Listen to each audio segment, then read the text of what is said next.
following is a special sports broadcast presentation of Talk Radio WRNR Martinsburg.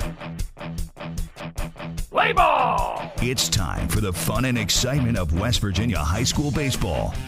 Today's game is being brought to you by Smallwood and Small Insurance, Thomas Miller Agent, Administrative Drive, Martinsburg. Cider Press Restaurant, Exit 5, Inwood. Trips Floor Sanding and Berkeley Fashion Flooring in Inwood. Chris Ross with Milestone Realty, Tavern Road, Martinsburg.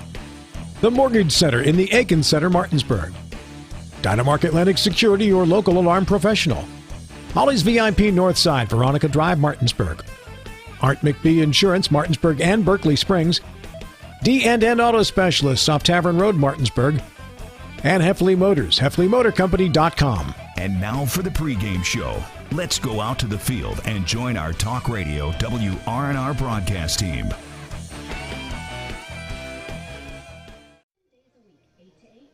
And a very pleasant good evening, everyone, and welcome into Eagle Field. It is the home of Hedgesville Eagles High School baseball. Tonight it is the site of what could be the AAA Region 2 Section 1 Tournament Championship game. That is if the Eagles can get the victory as they host the Martinsburg Bulldogs. We'll explain as we get into the pregame show here on TV 10. It is Matt Miller with you. Matt Crawford enjoying the day off. So too John Alderton. Donald Kinney is running our TV 10 camera. Avery Newport is our on-site producer, and Colin McLaughlin, our engineer at the studio. All right, so here's the scenario. Hedgesville is the 1 seed in this tournament, and on Tuesday they opened play with a victory over Spring Mills by an 11-1 final. Then on Wednesday in the winner's bracket, they defeated Musselman 6-5. That put Hedgesville into the driver's seat, where if they get a win in this one today, they will finish undefeated in the tournament and will win the sectional championship and be ready to play in the regional tournament, which will begin the week of June 14th.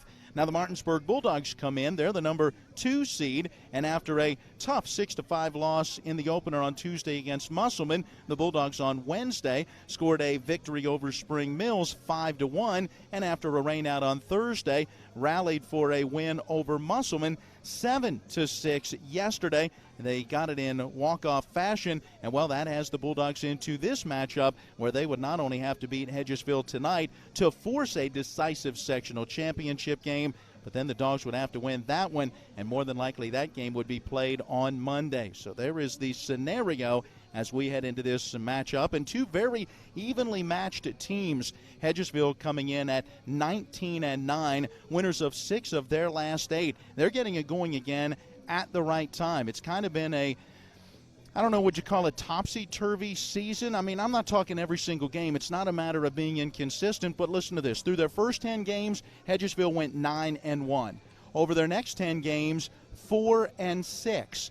And now they've won 6 of their last 8 heading into this matchup. So that they started hot, they had that little lull, and now getting back to playing very good baseball here to close things out. So they'll come in with that 19-9 record. Meanwhile, Martinsburg, they got off to a slow start through their first 6. They were 2-4 at that time. Hardly ready to say, hey, the season was a wash, but at the same time really needed to turn things around. Have they ever? They've won 18 of their last 21, and break it down a little further, and it's 14 wins in their last 16 games, and so that has the Bulldogs at 20-7 heading into this matchup here tonight. There you go. It's Hedgesville and Martinsburg in high school baseball with a sectional championship on the line. Well, that is our matchup. Let's take a 1-minute timeout. On the other side of the break, we'll hear from both head coaches getting their thoughts on how the tournament has played out so far and on our contest tonight. This is West Virginia High School Playoff Baseball on Talk Radio, WRNR, and TV 10.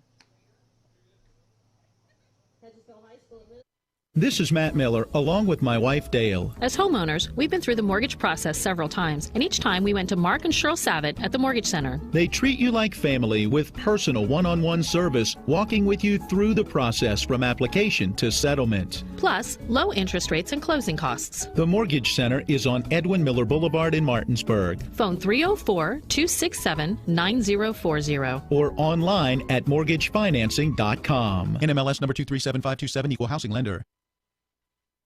A reputation for caring, a legacy of service. At Brown Funeral Homes and Cremations, it's been our story since 1880. A family-owned business, we support the needs and wishes of families. We offer traditional services, as well as many options for cremation, customized remembrances, and pre-planning. Brown Funeral Homes and Cremations retains its family atmosphere and stays true to its roots. Contact us for advanced planning or at your time of loss. We're here when you need us. We welcome you back into Eagle Field, where the Hedgesville Eagles host the Martinsburg Bulldogs in this playoff baseball matchup. Time to hear from Eric Grove in his third season with the program, second on the field, leading the Eagles. And we caught up with him and asked him about the 2 days off that they have had. They earned a day off with the back-to-back wins to open the tournament, but then there was that added day due to the rain on Thursday.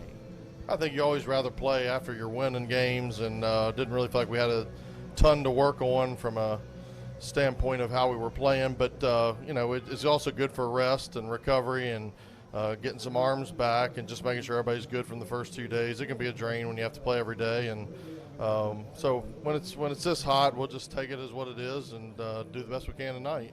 What have you seen from your team in your two postseason games? You get the lopsided victory against Spring Mills and then find a way to get that win against Musselman. Oh, well, we definitely were. They're two different games stylistically.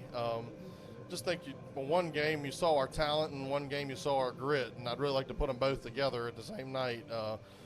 I think we might be sitting on a really good one. I hope so. I think the kids are ready to go, and so if we can put all the phases together this evening, I think we'll be in good shape. Talk to us about the matchup against Martinsburg. You've seen them twice in the regular season. It's always competitive. They're well coached. They're going to be disciplined. I would assume that it'll be a sort of an average scoring game. Teams looking to get 5-6 runs and win from there. I think that overall, I think we're pretty similar. I think our record says that. Our playoffs kind of say that. So somebody's going to have to earn it either tonight or over the 2 nights. You've got that opportunity to earn it tonight, but a loss doesn't eliminate you. I know you got to like that in one sense, but in the other, you want you guys to come out and get it done. Well, I think that they want to get it done tonight. I always tell the incentive that there's your chance for some off days if you go ahead and win tonight, and not everybody always is in favor of that. You never know in a 14 to 18-year-old's mind what they're thinking about these things, but a lot of them being seniors, they're going to be well removed from their school year, but we've kept everybody invested. I think they would like to all end it tonight if they can, and I think they're going to put their best foot forward, and that's all we can ask. You gave that nice age span. You got a young guy that you're giving the baseball to in this one. Talk about Jackson Ruest on the mound. Well, we like him because he fills up the zone. He can throw 3 different pitches for a strike. He's just a competitive kid. He wants the ball in big moments. This is going to be the biggest one of his young career. Only from this, I think the Jefferson game was big for him too, but this is a playoff game where I would imagine this will be a pretty massive crowd tonight. So, at least for a high school contest, I think he's got the mental side of it down. The physical tools are there. If he can locate his pitch as well, I think he puts us in a good spot. That's a lot of our pitching staff is younger, so it was going to happen sooner or later. We started a freshman in the playoffs, and we'll start him tonight, and we'll see where we have to go after that if we need to. Coach, thank you and good luck. Thank you, sir. There you hear from Eric Grove, head coach of Hedgesville. We now turn to Martinsburg's Aaron Byler in his 4th year with the program, third on the field, and they're coming off a thrilling win last night against Musselman, a game in which they trailed 5-0, rallied and led by a 6-5 score, gave up a run in the top of the 7th as Musselman tied it, but then scored in walk-off fashion to win it 7-6. We get our conversation started talking about that win. It says a lot about the kids, doesn't it? It's just they're resilient, and they've been resilient all year, and they didn't get down there. We got down 5-0, and they continued to fight, and they truly believe that until we made that last out, we had a chance, and just all the credit to them for fighting back. Musselman gets that run in the top of the 7th inning. Were they ready to walk it off at that moment in time, or did that take a little life out of you? I think obviously it took a little bit of life out of us, but we knew we had that final bat in the bottom of the 7th, and we just hoped that we could do enough. And, we caught a little bit of luck there. In the first 2 games of this tournament, luck really hadn't been on our side, so it was kind of nice to see it go our way. You got that final at bat last night. Tonight you don't get that luxury. Talk to us about the challenge of being on the road. Yeah, you got to score first, you got to score early, and you got to make sure that you have enough runs before they get that last at bat in the 7th. That's why you always like to be home. That's why you try to put yourself in the best position in the regular season to get that 1 seed. It didn't work out. We're not talking about it. We're excited to go tonight. Offensively, you're making some adjustments in that lineup. Give us an idea of what and why. Just trying to put our hottest guys at the top and get them the most at-bats right now, We're moving Hudson Clement up to the 2 spot. He's been red hot at the 9 spot, and hopefully that'll continue. And besides that, not a lot's changed. We got confidence in all our guys, 1 through 9, to get the job done, and we're hopeful to do that tonight. A couple of tough matchups against the Eagles in the regular season. What is it you expect tonight? Well, we split with them in the regular season, 10-4 the last time we played them. Thought we hit really well. Thought we were hitting a little bit better then than we are now. So we're going to have to hit better. I mean, they're sound defensively. I'm sure they're going to get a good pitching performance tonight. And we have to put the ball in play. We have to move the baseball, and we talk to them all the time about we got to put pressure on the defense. And if we can put pressure on the defense in high school baseball, you'll be successful. Speaking of pitching, you give the baseball to Caleb Edwards, who already has a start in this postseason. What does he bring? He's been our guy. He's been our number 1 all year. We're excited to have him on the mound, and we have all the confidence in the world that he'll go out there tonight and get the job done. Coach, a do or die. You were in that same situation last night. You got it done. Can you carry some of that into this one? I hope so. Can't let it affect us. Can't be thinking about being done. I talked to him before we left on the bus today, and I think that kind of crept into our minds a little bit there in the 5th and the 6th. And I just told him, we got to compete for all 21 outs. We got to value every at bat, and if we, trust ourselves, trust the guy behind you, do your job, and things will take care of themselves. Coach, thank you and good luck. Thanks, Matt. And there you hear from Martinsburg Bulldog head coach Aaron Byler. A chance to hear from both head coaches as we head into this must-win for Martinsburg. For Hedgesville, a win, and they are the sectional champion. For a Bulldog win, we would play again on Monday to determine that sectional champion. Now let's take a 1-minute timeout. We will return, and when we come back, just a slightly deeper look at this matchup, and then I think we'll be ready to get into our starting lineups. This is West Virginia High School Playoff Baseball on Talk Radio WRNR and TV 10. With 4 new car dealerships and 4 used car dealerships in 3 states, Parsons is the largest used car and fastest growing new car dealer in the tri-state area. Take Parsons Ford with huge savings on hundreds of new Fords, financing from 0%, Parsons' goal of financing for all, and Parsons' famous above-market trade-in allowances that help make Parsons #1 for used cars too. See why so many won't buy anywhere but Parsons Ford in Martinsburg. We became #1 by making you #1 first. Parsons. Erie Insurance says here's to the grown-ups who move, mortgage, mow, and still bust a move. But does your home insurance still fit? Erie helps you protect the home you've grown into, all at fair prices that are often less than the other guys. So how do you find the right coverage? Magic. Nope. Local independent agents who get to know you like this. Your local Erie agent in Martinsburg is Smallwood & Small Insurance. Get a quote at smallwoodandsmall.com. Erie Insurance.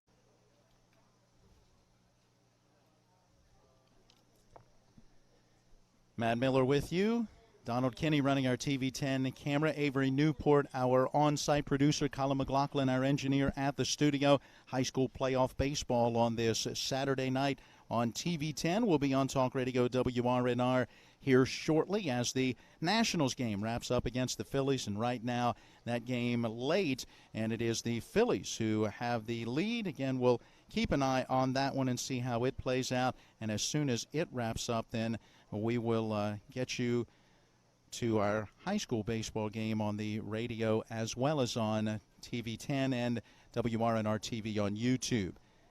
It's Hedgesville hosting Martinsburg, and when you look back at this matchup, since 2013, 22 meetings, and Hedgesville has won 17 to just 5 for Martinsburg. Now that includes a 10-game winning streak from 2013 to the end of the 2016 season. Martinsburg snapped that with a win the first time the two teams met in 2017, and since that time, it is Hedgesville with a 6-4 lead in the 10 games in the series, and this is a playoff game, and so with that in mind, Hedgesville has won 5 of the last 6 sectional matchups between these two teams. It was Martinsburg getting the win over Hedgesville right here back in 2018, 11-1 the final.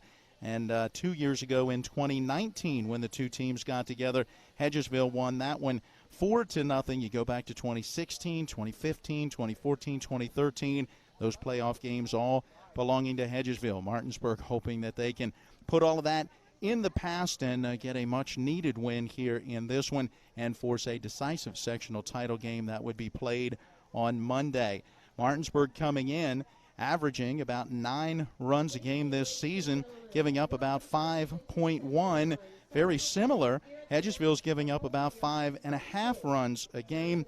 They are averaging just under 8 runs a game. So two teams that are very evenly matched in so many categories, from that record right down to the runs scored, and we will see which one is able to get the job done here in this one. Time now for a look at the starting lineups. Let's begin with the Martinsburg Bulldogs. They are led by third-year head coach, or manager, if you will, Aaron Byler, 67 wins, 29 losses, assisted by Kurt Zarnecki, Bo Bartley, Zeke Grissinger, Buzzy Jackson, Larry Cooper, and Aaron Pearson. For the Bulldogs, in left field, Landon Siffert leads off, followed by the second baseman, Hudson Clement. Batting third, shortstop, Jack Reisenweber. In the cleanup spot at first base, Isaiah Morris. The number 5 hitter is starting pitcher Caleb Edwards. Batting sixth, designated hitter Jake Zittel. He is batting in the spot of starting right fielder Jordan Canby. In the 7th spot, it's the center fielder Shine Knotts. Batting 8th at third base is Michael Lupus. And the number 9 hitter in doing the catching is Matthew Asanovich. Martinsburg coming out of the dugout off the third base side, lining up along the third base line in the road gray pants and jersey tops, orange lettering and black trim. Martinsburg across the front of those jersey tops, numerals on the fronts and backs, and Martinsburg wearing the black baseball cap with the orange M outlined in white. Now for the Hedgesville Eagles, led by second-year head coach Eric Grove, 43 wins, 18 losses, assisted by Nicky Brown, Derek Snyder, Scott Budka, Mike Quinn, and Brian Mosley. For Hedgesville, center fielder Thomas Budka is in the leadoff spot. He's followed by the shortstop Kyle West. Batting third in right field is Caden DeLauder. The cleanup hitter at third base, Riley Bubb. Batting fifth and catching, Aiden Milton. The number 6 hitter, first baseman Tyler Smith. Hitting 7th. Doing the pitching, the sophomore Jackson Ruest. The number 8 hitter at second base is Braylon Connor. And the number 9 hitter, left fielder Cam Lady. Hedgesville heading out of the dugout and onto the field in the white pants, white jersey tops, that kind of old English script H on the upper left chest. They've got the numerals on the backs of those jerseys in a dark blue and outlined in what seems to be almost a silver, and they will wear the all-blue baseball cap, that dark blue with the white script H on the front of that cap. You've got 3 infielders lining up on the back slope of the mound, 3 out behind the second base bag, and 3 in the outfield. The rest of the team lining up down that first base line as they come out of the first base dugout. As we pause here for the national anthem, we send it back to the studio and take a 2-minute timeout. We're back with the opening pitch of West Virginia High School playoff baseball on Talk Radio, WRNR and TV 10. All right, Matt, when it comes to flooring, you can't beat luxury vinyl. It's waterproof, easy to clean and maintain, extremely durable, and looks great. Are you nuts? Hardwood flooring's the way to go. It's durable, easy to maintain, matches every decor, and increases the value of your home instantly. All right, one thing we can agree on is Tripp's Floor Sanding and Berkeley Fashion Flooring. They'll take care of you with great selection, service, and pricing. Whether it's hardwood or luxury vinyl, call Trips at 304-229-7009. Or visit TrippsFloorSanding.com.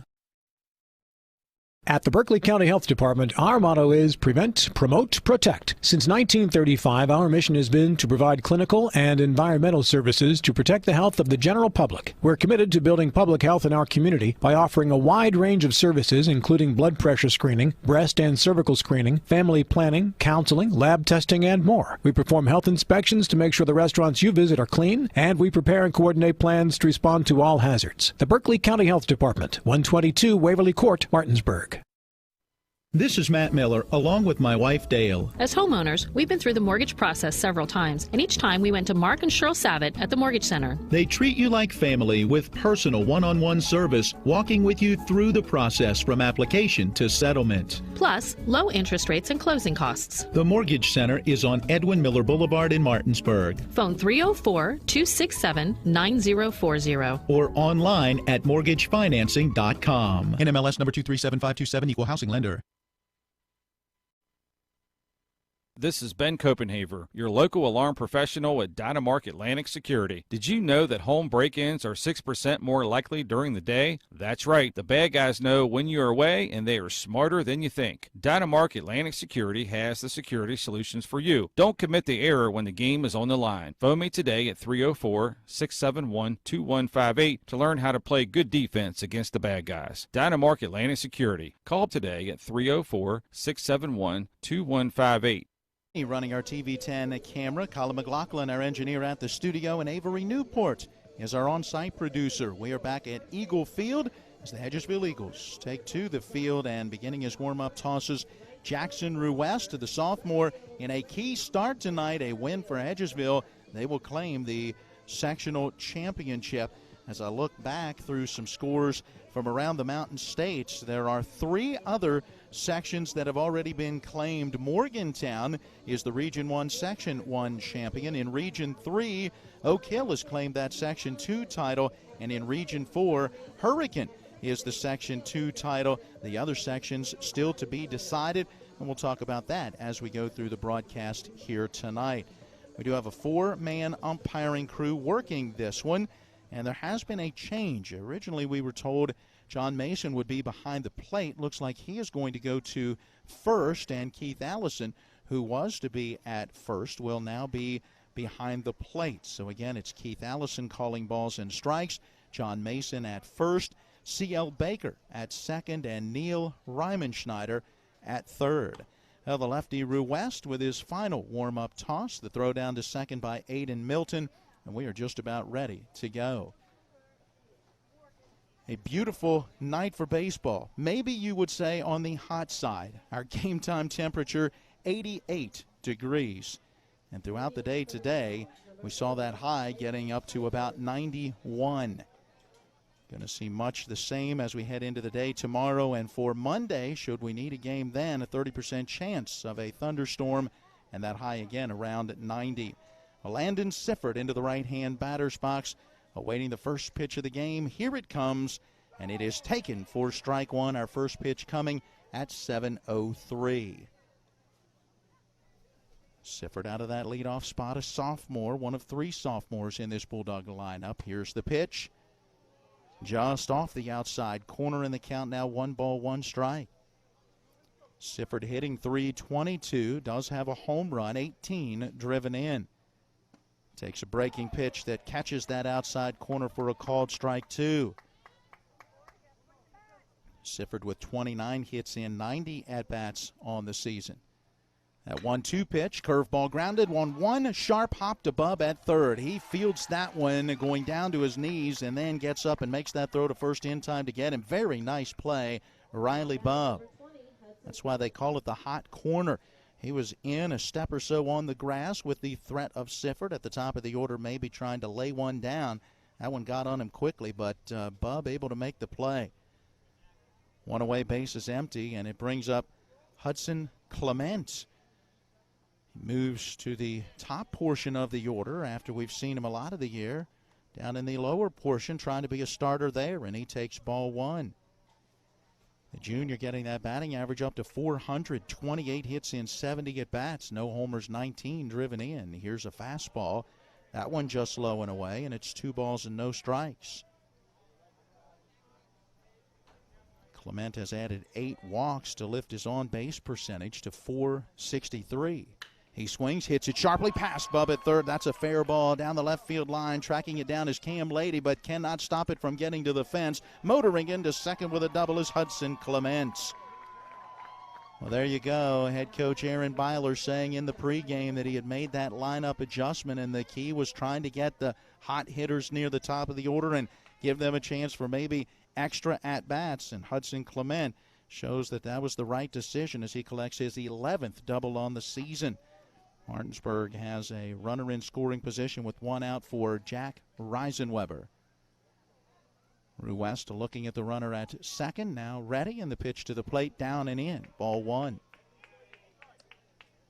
Rue West on the season has pitched in 10 games and made just 3 starts, so this is his 4th start on the year. A record of 3-0 and a 2.07 ERA. Second baseman deking over near the bag, now gets back into position as the off-speed pitch is bounced foul up that third base line. Count to Reisenweber, 1-1. Reisenweber, one of just 2 seniors in this Martinsburg starting lineup. He and center fielder Shine Knotts. He's got 33 hits in 76 at-bats, second highest batting average on the team at .434. Right-hand batter with that slightly open stance awaits that 1-1 pitch. It's low and outside, bounces away from Milton. That will be a wild pitch as he had to sprawl to his knees and out to his right to try to block that pitch. It goes to the backstop and Clement goes to third. So the count now at 2-1 strike. And Martinsburg has the first run just 90 feet away. Reisenweber at the plate, one of the top RBI candidates, tied for second in that category with 23. Has a couple of home runs as well, and he swings and lines this one towards the shortstop, trying to play it on a bounce west and knocks it down. It rolls to his left, and he tracks it down behind that second base bag, but then wisely decides not to make a throw. Reisenweber hit it sharply and will get a run driven in as it brings home Hudson Clement scoring from third. Martinsburg has the 1-0 lead, and with just one out, will have a base runner at first. Very sharp hit ball, but sinking quickly, and a tough play for West at short. How was he going to play it? And all he could do is get his body in front of it and try to knock it down. Isaiah Morris, the batter, first pitch to him, ball one. Morris, a junior first baseman, also plays right field when he's not at first. Good power as a left-hand hitter. Rue West lifts that leg and makes a throw over to first. Tyler Smith at first had to reach down and backhand that one. Reisenweber went back pretty easily. Now stretches that lead back out again. Rue West to the plate, off-speed pitch, a check swing, and a strike called by our plate umpire. Not sure if that was on the swing or perhaps the location of the pitch. Either way, count evens up 1-1. Morris thought that he had checked up. Maybe he had.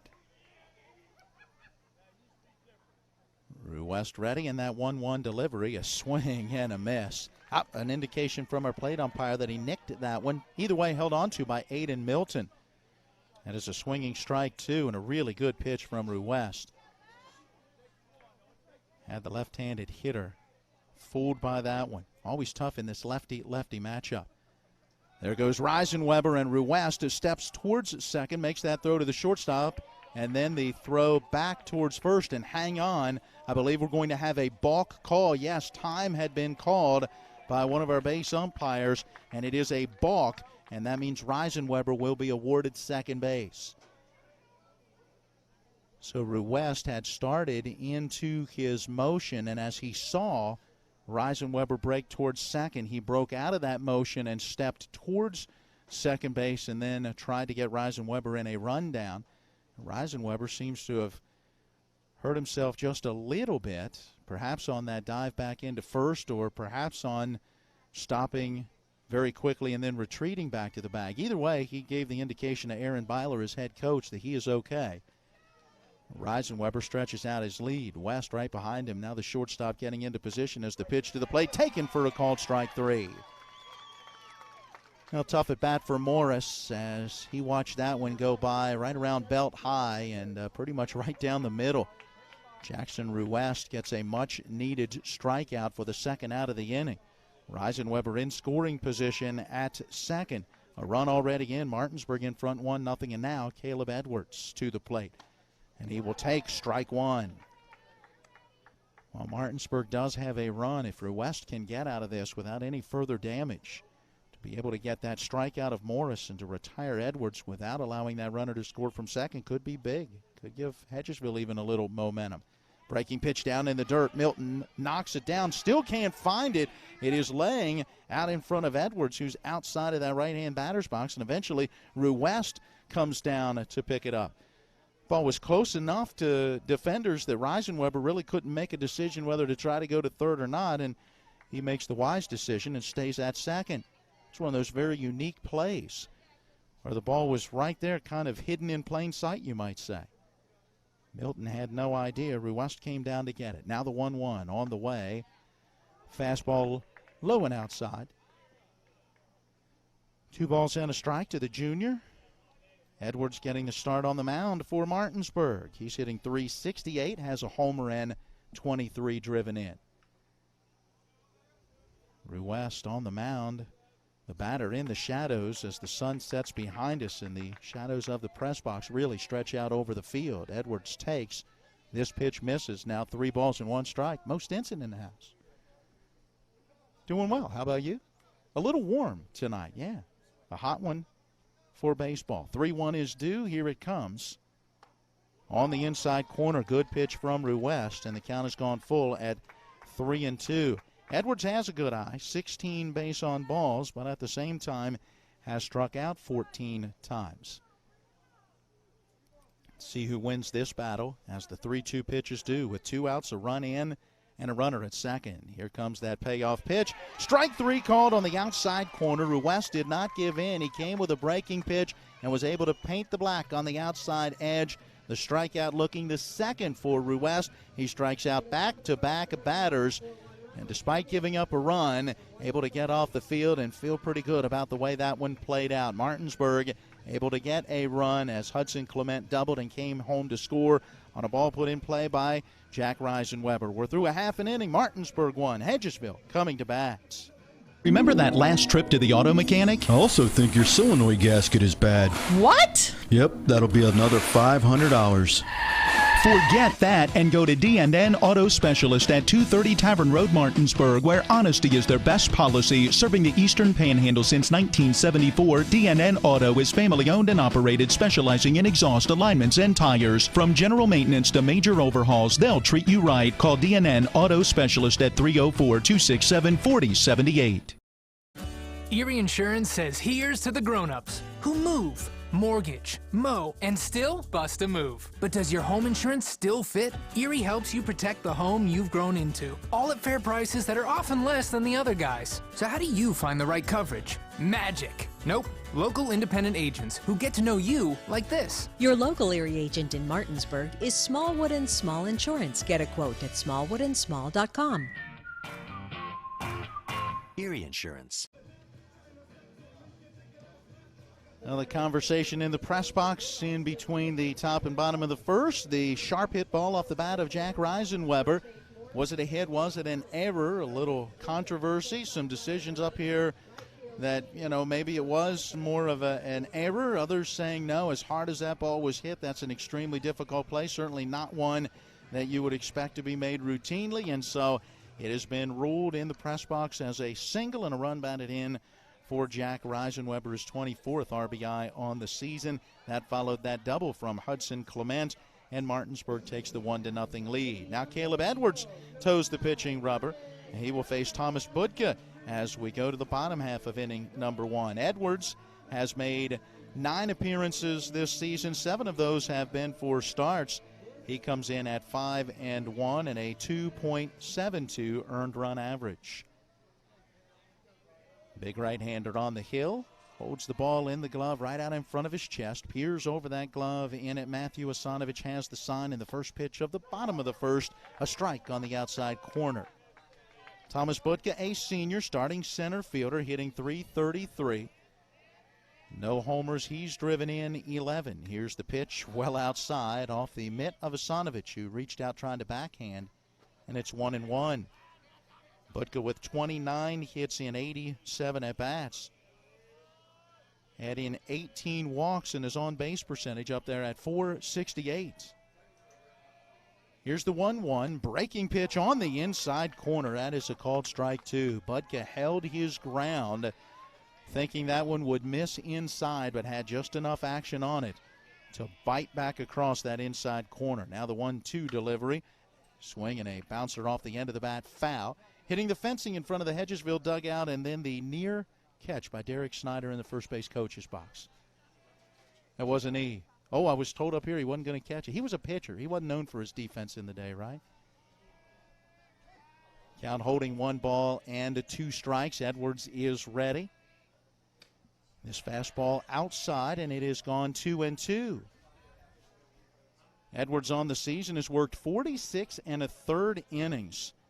So look at that stat sheet for Martinsburg. That is second only to 46 2/3 from Joe Paulson. Swing and a foul tip on the 2-2, hung on to by Asanovich, and Butka is down on strikes. 1 down in the Hedgesville first inning as it brings up Kyle West. Edwards in his 46 and now 2/3 innings. He has allowed 22 runs, 18 earned on 46 hits. Has struck out 43 with that strikeout while giving up just 12 base on balls. West, a left-hand batter, swings at the first pitch, lifts it in the air into left center field. Coming in and to his left, Landon Sifford, and the Bulldog left fielder putting the sunglasses down to be able to track that one, makes the catch, and there's 2 outs. A high sun, although it is setting. The shadows of the press box working their way out now to the front slope of the mound. The pitcher, Edwards, is actually in the sun still, as the batter is in the shadows. 2 outs, nobody on. Caden DeLauder, right fielder, number 3 hitter in the order, swings through the first pitch for strike 1. DeLauder is a junior. One of 2 juniors in this Hedgesville lineup. 5 seniors. Swing and a bouncer foul third base side. 0-2 now to DeLauder. 5 seniors, 2 juniors, 2 sophomores for Hedgesville. DeLauder with 30 hits in 83 at-bats. That's a .361 average. He's got 1 homer, 23 driven in. Swings at the 0-2 pitch, lifts a soft liner towards the shortstop and leaping into the air. Jack Reisenweber moving back to his left, has that one tick off the end of his glove. He seemed to misplay that one, didn't get a good read on it coming off the bat. And yeah, I'm thinking that could very easily be an error as opposed to a hit. So again, in the press box, they're talking about it being a base hit. He was moving back on it, but clearly did not get a good read. Either way, DeLauder is aboard with 2 outs as it brings up the hard-hitting Riley Bubb, and the pitch in the dirt. Asanovich knocks it down, and the runner holds it first. It's ball 1 to the third baseman and cleanup hitter for Hedgesville, Riley Bubb. Bubb with a .360 average. He's got a couple of home runs, 35 driven in. Second on the team in both of those power categories, home runs and runs batted in. Edwards steps back off the pitching rubber, turns and throws to first. DeLauder back in, standing. Bubb awaits the 1-0. Edwards taking his time, comes set. He is ready, and the pitch popped him up into shallow right field. Can be coming in, but it's Hudson Clement, the second baseman, right at the fringe of the dirt and the outfield grass, making the catch on that pop-up, and the side is retired. A 2-out base runner in the inning for Hedgesville, but they'll leave that runner stranded at first. We'll go to inning number 2 when we come back with Martinsburg leading Hedgesville 1-0. Looking to buy a home in the Eastern Panhandle? Having trouble getting your house sold? Then call Chris Ross and the Milestone Real Estate Group at Keller Williams. A Martinsburg High School graduate, Chris knows the local market, and he's proven it as the #1 real estate team in West Virginia in 2019. Milestone Real Estate Group at Keller Williams. Phone 304-579-7349 or go to callchrisross.com. Let's celebrate your real estate milestone together. Babe, I'm hungry. Where do you want to go? I don't know. You pick. Chinese? No, not feeling it. Mexican? No, we just had that over the weekend. You pick. Let's go to the Cider Press restaurant. They have a new smoker burger. I think you'd really like it. The Cider Press restaurant inside Taylor's Farm Market has what you're craving, where the food is fresh and you feel right at home. Exit 5 right off I-81 in Inwood, or online at ciderpressdeliandgrill.com.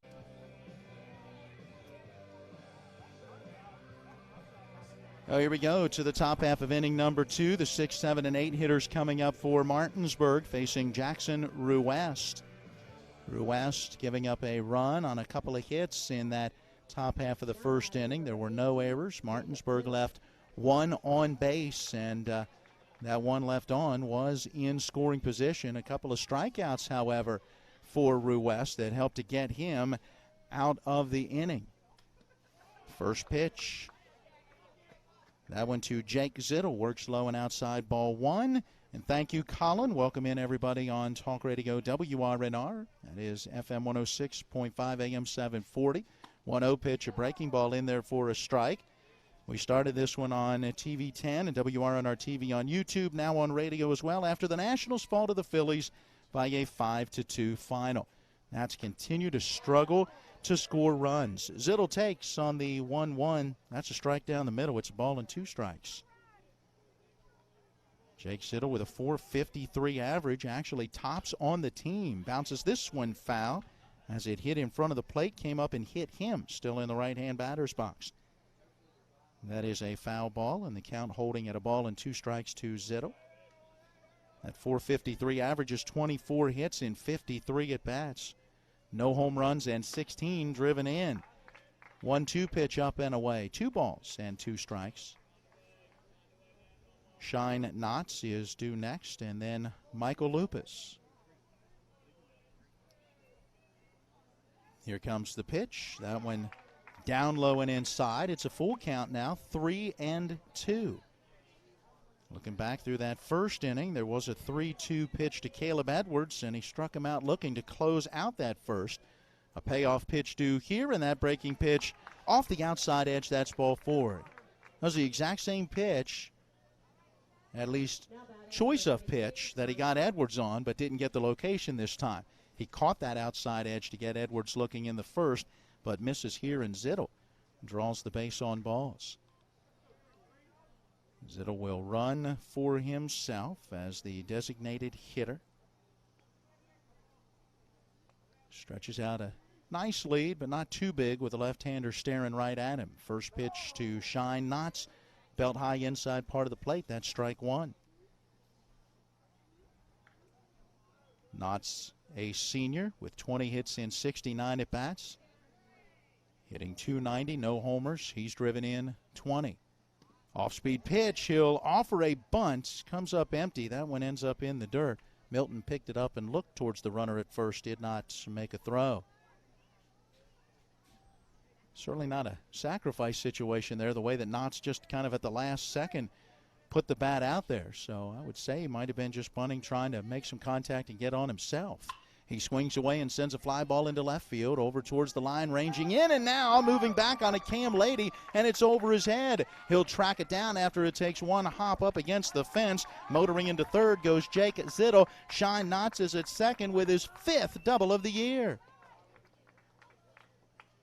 Boy, the angle that Cam Lady was taking on that one, I thought that perhaps he had it measured off the bat, but must not have picked it up very well, as he kind of went flat across left field and then had to turn and go back. And that one ends up over his head and all the way to the fence. Martinsburg has something going. Nobody out, and 2 in scoring position for Michael Lupus, who takes strike 1. Middle infielders playing back, but Bub at third and Smith at first, right at the fringe of the dirt in the infield grass. Breaking pitch missing low and outside to Lupus. Count now at 1 ball, 1 strike to him. Sophomore third baseman in the number 8 spot in the order. Hitting .309, no homers, 18 driven in. Chance to increase that RBI total as he takes this one down low, and it's 2-1. Time being taken, pitching coach Derek Snyder out of the dugout off the first base side, making that stroll to the mound. Looking to settle things down for Ruest. We didn't get a chance to see Ruest in our broadcast throughout the course of the regular season until late.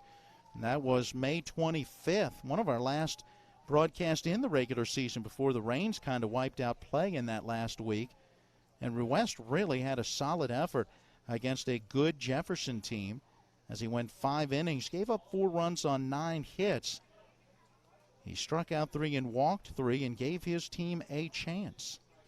I mean, when he left, it was just a 4-1 deficit, and in the end, Jefferson went on to get the victory over Hedgesville by an 8-5 final.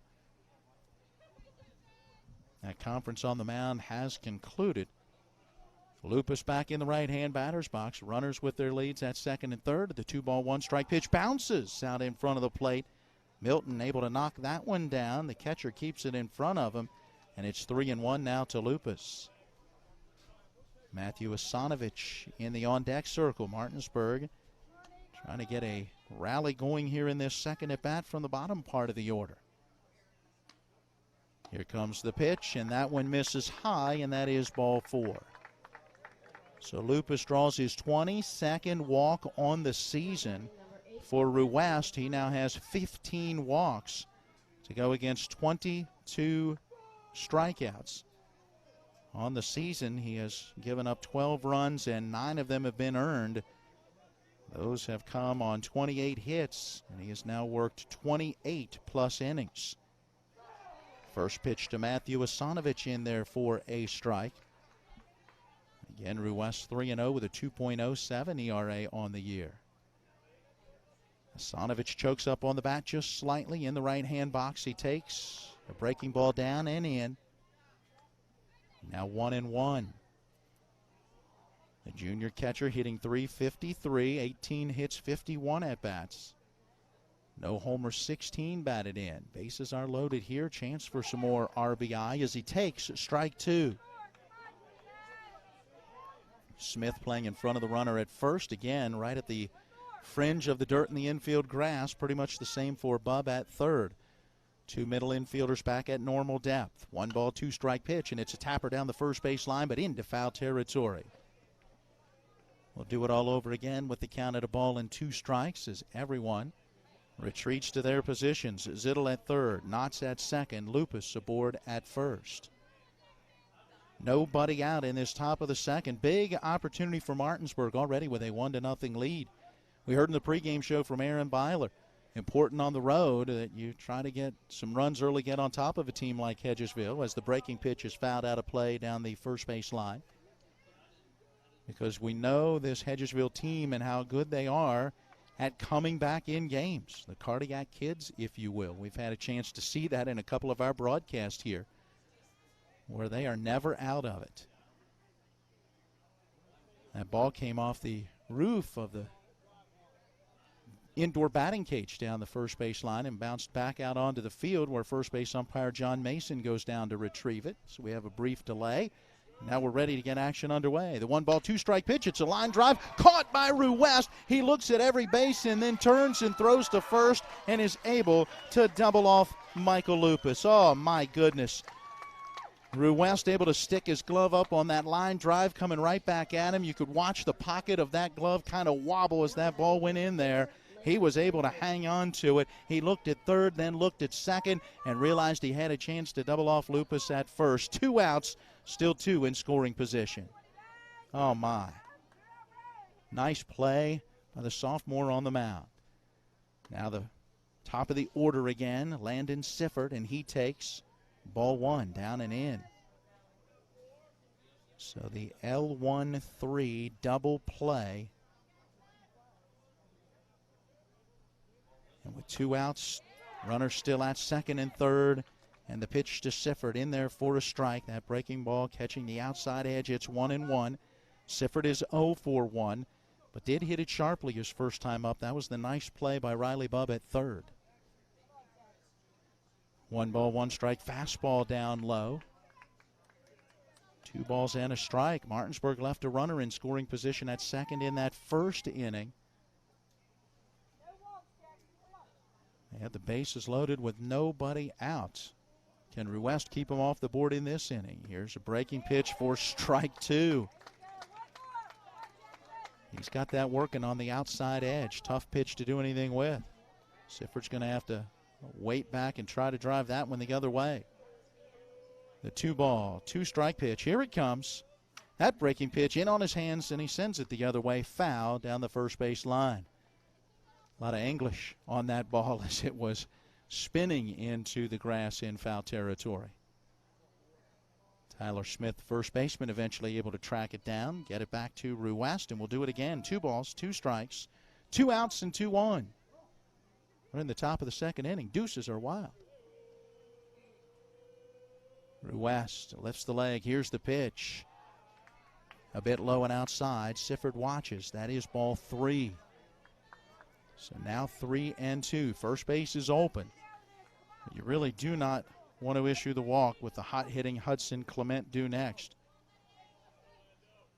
The payoff pitch. Here it comes. Off-speed swing and a miss. Had him out in front. And Jackson Ruest with his best Houdini impersonation. The base is loaded with a walk, a double, and another walk. And with nobody out, he gets the line out, throw him out, double play off the bat of Asanovich, and then the strikeout of Sifford. He ends the inning, and Martinsburg fails to score. We'll head to the bottom of the second. Still the Bulldogs out in front, 1-0. All right, Matt, when it comes to flooring, you can't beat luxury vinyl. It's waterproof, easy to clean and maintain, extremely durable, and looks great. Are you nuts? Hardwood flooring's the way to go. It's durable, easy to maintain, matches every decor, and increases the value of your home instantly. All right, one thing we can agree on is Tripp's Floor Sanding and Berkeley Fashion Flooring. They'll take care of you with great selection, service, and pricing. Whether it's hardwood or luxury vinyl, call Trips at 304-229-7009. Or visit TrippsFloorSanding.com.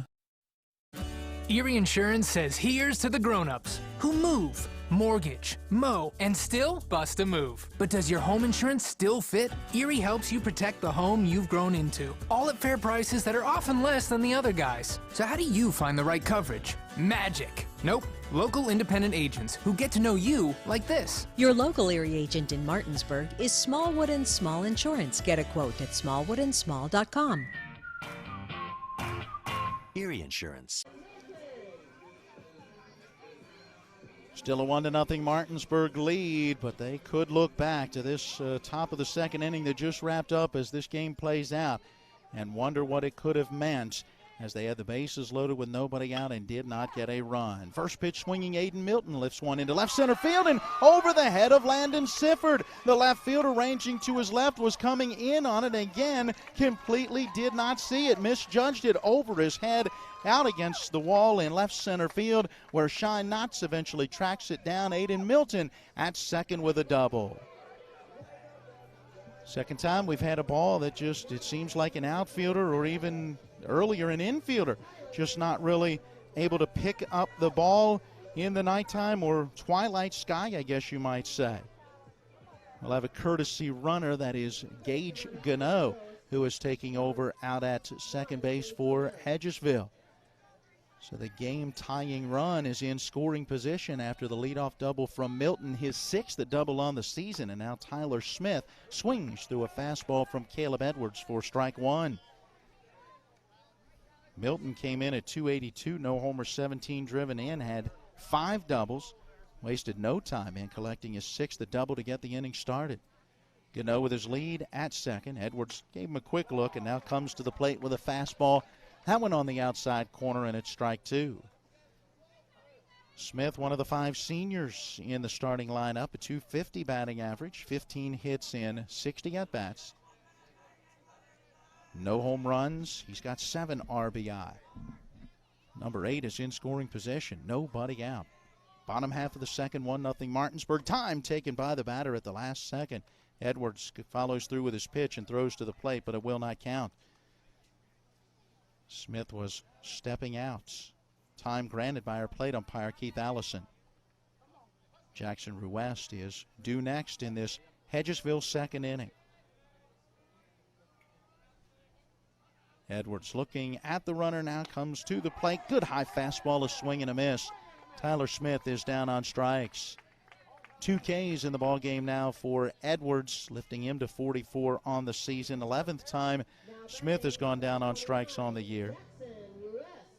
One down with a runner at second for Jackson Ruest. And a chance for the sophomore pitcher to help his own cause. Left-hand hitter against the right-hand pitcher. And the first pitch low and inside, ball one. Ruest, limited at-bats on the varsity level. Has a hit in 6 at-bats. No home runs and 1 driven in. Edwards looks to the runner at second, now looks to the plate and misses low and outside with ball 2. Ruest does have a walk, so it lifts his batting average from 167 to a 286 on base percentage. He has also struck out once as well. The 2-0 pitch is due, and the left-hand hitter with a big hole to hit through is Hudson Clement, the second baseman, over trying to keep the runner close, and the pitch in the dirt bounces away from Asanovich, and that will advance Gano from second to third. 3 balls and no strikes, and that pitch down in the dirt. A wild pitch as Asanovich, moving over, tried to block that one, keep it in front of him, but couldn't do it. 3-0 to Ruest, and Edwards now with the runner at third will go back to the windup as opposed to from the stretch. There's a strike on the outside corner. That might be the old automatic right there. I'm kind of not sure whether it was on that edge or not, but either way, got the call, and now that 3-1, here it comes. Off that outside edge, there's ball 4, and Ruest draws his second walk on the season. That will be walk number 13 on the year for Edwards. Runners at the corners with just 1 away. Hedgesville right now trailing 1-0. I believe we're going to have a courtesy runner, and it's Hunter Minnick. So Hunter Minnick taking over out at the first base bag. So a pair of courtesy runners now on base with 1 down for Braylon Connor. So you've got Minnick at first and Gano at third. Milton got it started with the double. After the Smith strikeout, Ruest draws the walk. Runners at the corners, and the first pitch, a strike on the outer edge to Braylon Connor. Sophomore getting the nod at second in this one. We've seen him play short when Kyle West has been called into pitching duty. Otherwise, West, the starting shortstop. 0-1 pitch. Nice looking fastball on again that outside corner. Connor watched it go by, and he's down 0-2. Braylon Connor, 10 hits in 56 at bats. That's a 179 average. No home runs and 4 driven in. Off-speed pitch, and he grounds this one back up the middle, right behind the bag. It's fielded by Reisenweber. He will step on second, make the throw to first, and that is a double play that brings the inning to a close and does not allow the run to score. Nice play up the middle for Jack Reisenweber, fielding that one right behind the bag. He is able to step on second and then throw on to first to complete the double play. 2 innings in the books. We'll head to the third after this, with Martinsburg still leading Hedgesville 1-0. Remember that last trip to the auto mechanic? I also think your solenoid gasket is bad. What? Yep, that'll be another $500. Forget that and go to D&N Auto Specialist at 230 Tavern Road, Martinsburg, where honesty is their best policy. Serving the Eastern Panhandle since 1974, D&N Auto is family-owned and operated, specializing in exhaust alignments and tires. From general maintenance to major overhauls, they'll treat you right. Call D&N Auto Specialist at 304-267-4078. Heffley Motor Company, serving the Eastern Panhandle for over 17 years. Known for our wide variety of vehicles at great prices. We are the area's only pre-owned Carfax Advantage dealer. Save yourself time and money. Come see us. You'll be glad you did.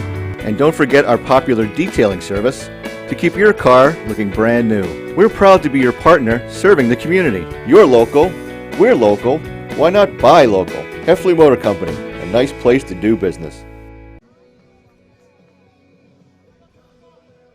Welcome back into Eagle Field. Matt Miller with you. Donald Kenny running our TV10 camera. Avery Newport as our on-site producer. Colin McLaughlin, our engineer, back at the studio. Hudson Clement out of the number 2 spot in the order, getting this top of the third started, taking strike 1 from the left-hander, Jackson Ruest. Ruiz threw 2 innings, 48 pitches, 27 strikes unofficially, giving up a run on 3 hits. Has struck out 3 and has walked 2, and has stranded some base runners, pitching out of jams in both the first and the second. As this pitch misses down low, 1-1. Clement had a double down the left field line with 1 out in that first inning before coming around to score. Here's the pitch. Popped up, back out of play. And the count now at a ball and 2 strikes. Jack Reisenweber, who delivered the RBI to score Clement, was at second base with just 1 out, but never got any further. And then Martinsburg had the bases loaded with nobody out in the second and did not score. Breaking pitch misses high. Count now 2 balls and 2 strikes. Clement does have 8 walks on this season against 11 strikeouts. Came in hitting .400 with that on-base percentage at .463. This fastball well up and away. That one just getting away from Ruiz. And it's a full count, 3-2. This will be the 4th time he's gone to a full count pitch. So that pitch count going to continue to go up. 3-ball, 2-strike delivery. Breaking pitch missing outside. Hudson Clement has drawn the walk. His 9th on the season. Martinsburg has the leadoff runner on for a second straight inning. Ruiz now with 3 walks in the game, 17 on the season. Jack Reisenweber, the batter. Looking down at Aaron Byler, head coach for the Dogs. Down the line a bit from that third base coach's box. Has done a solid job. 4th year with the program, 3rd on the field, 67 wins, 29 losses. First pitch down and into Reisenweber, gets by Hayden Milton to the backstop. A wild pitch advancing Hudson Clement. 1 ball, no strikes to Reisenweber, who had that RBI single his first time up. Hit very sharply. And Kyle West was not able to make the play on. Ruiz from the stretch. 1-0 pitch on the way. That one down low. 2 balls and no strikes.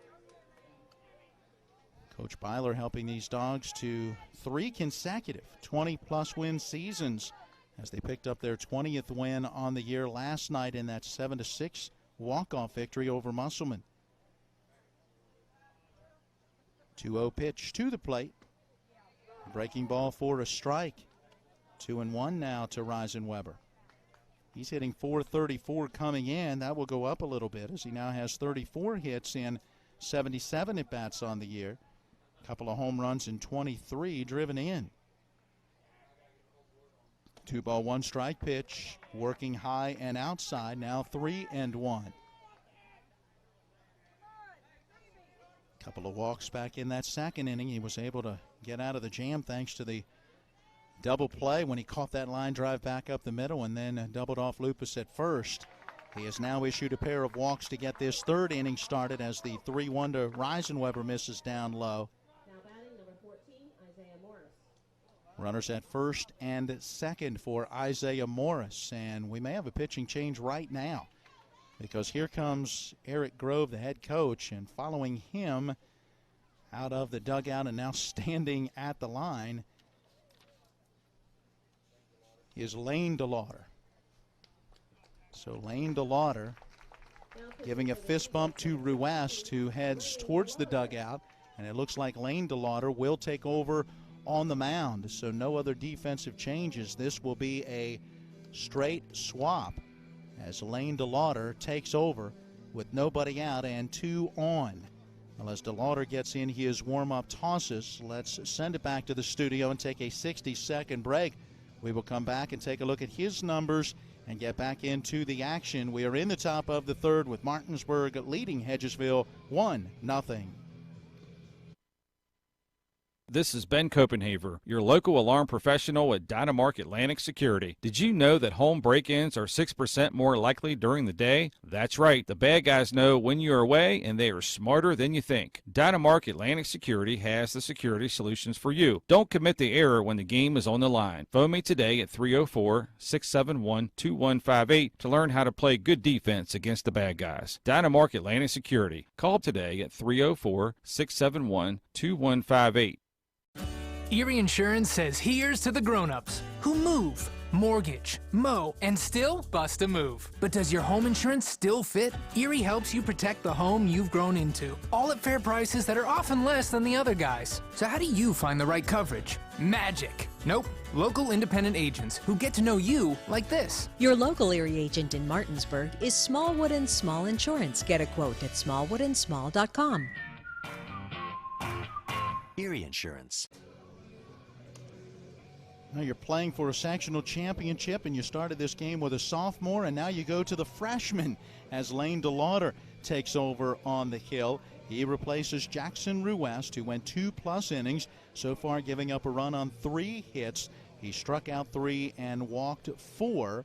The 2 runners on base are still his responsibility should they come around to score. Isaiah Morris, cleanup hitter for the Dogs, the first to stand in and face Lane DeLauder.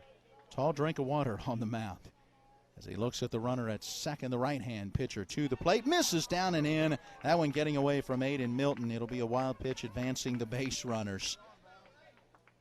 Put a little too much on that one. I would believe the adrenaline's pumping just a little bit for DeLauder. And now 2 in scoring position as Hudson Clement stands at third, Reisenweber at second. The 1-0 pitch to Morris. Here it comes. In on his hands. He pops it up down the third baseline. Foul territory and going over and making the sliding catch. Ruest tagging at third. Clement coming to the plate. The throw and they rule the out at the plate, but the ball went out of the glove of the catcher and all the way down the first base line.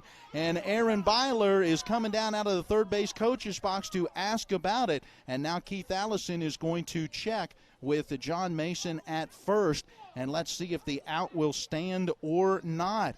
A gutty play by Hudson Clement to tag and try to score after the great play was made. The sliding catch in foul territory for Kyle West.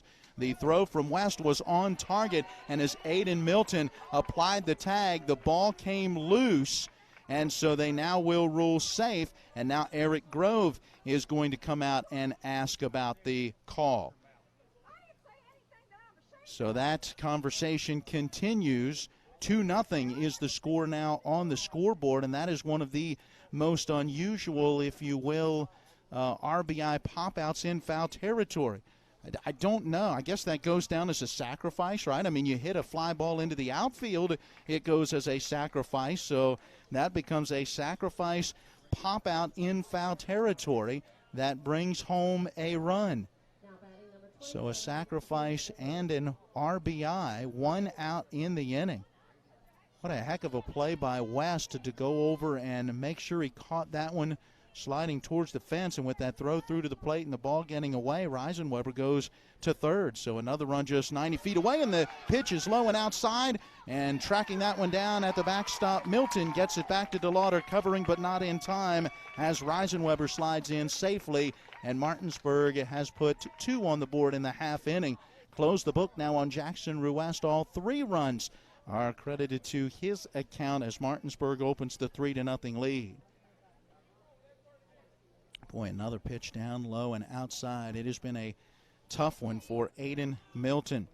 Lane DeLauder on the season, 6 appearances, including 5 starts, a 2-0 record, and a 3.90 ERA. Caleb Edwards awaiting that 1-0 delivery, a swing and a miss, and it is now 1-1. DeLauder has worked 23 1/3 innings, giving up 17 runs, 13 earned on 23 hits. Has struck out 30 while walking 24. Here's the pitch, off speed line, right back up the middle, and that one getting by the sliding second baseman Braylon Connor behind the second base bag and rolling out into shallow center field. Edwards has the base hit. Not sure if DeLauder's glove ever touched it or not, but that one came right back up the middle, and he was doing everything he could to protect himself with that ball up the middle. So Peyton DeMarco will serve as a courtesy runner for the pitcher. And DeMarco now stands at first. Jake Zittel, the batter, 1 away, 2 runs in this top of the third for Martinsburg. Jake Zittel to the plate. He drew a walk his first time up. DeLauder ready, and the pitch. That one down low. Throw in behind the runner at first. DeMarco with that big secondary lead. He is able to get back in on the dive. 1 ball and no strikes. DeLauder had a start to open this postseason against Spring Mills back on Tuesday. Lane DeLauder ready, and the pitch right down the middle. It's a strike. 1-1 now to Jake Zittel. He pitched outstanding in that game against the Cardinals. 5 innings in the 11-1 Mercy Rule shortened victory. Gave up just a run on 3 hits. He struck out 9 and walked 2. 1-1 pitch. That one a little high and tight. 2-1 now to Zittel. Martinsburg missed an opportunity in that second inning when they had the bases loaded and nobody out, but did not score. They've taken advantage of a couple of walks to start this inning. Pitch missing down low and inside. Zittel started, at least loaded up for that swing, and then held up, and it's 3 balls and a strike.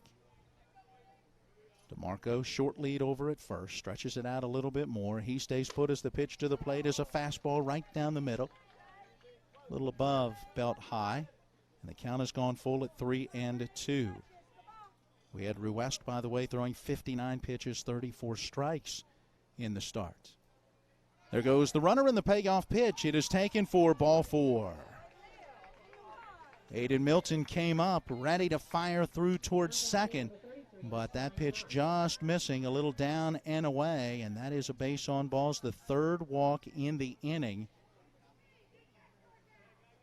And that would now be the 5th walk in the game for Hedgesville pitching.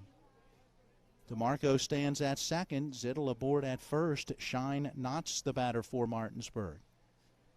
Pitch missing high and inside. Aiden Milton reaching up, has that one go off the catcher's mitt to the backstop.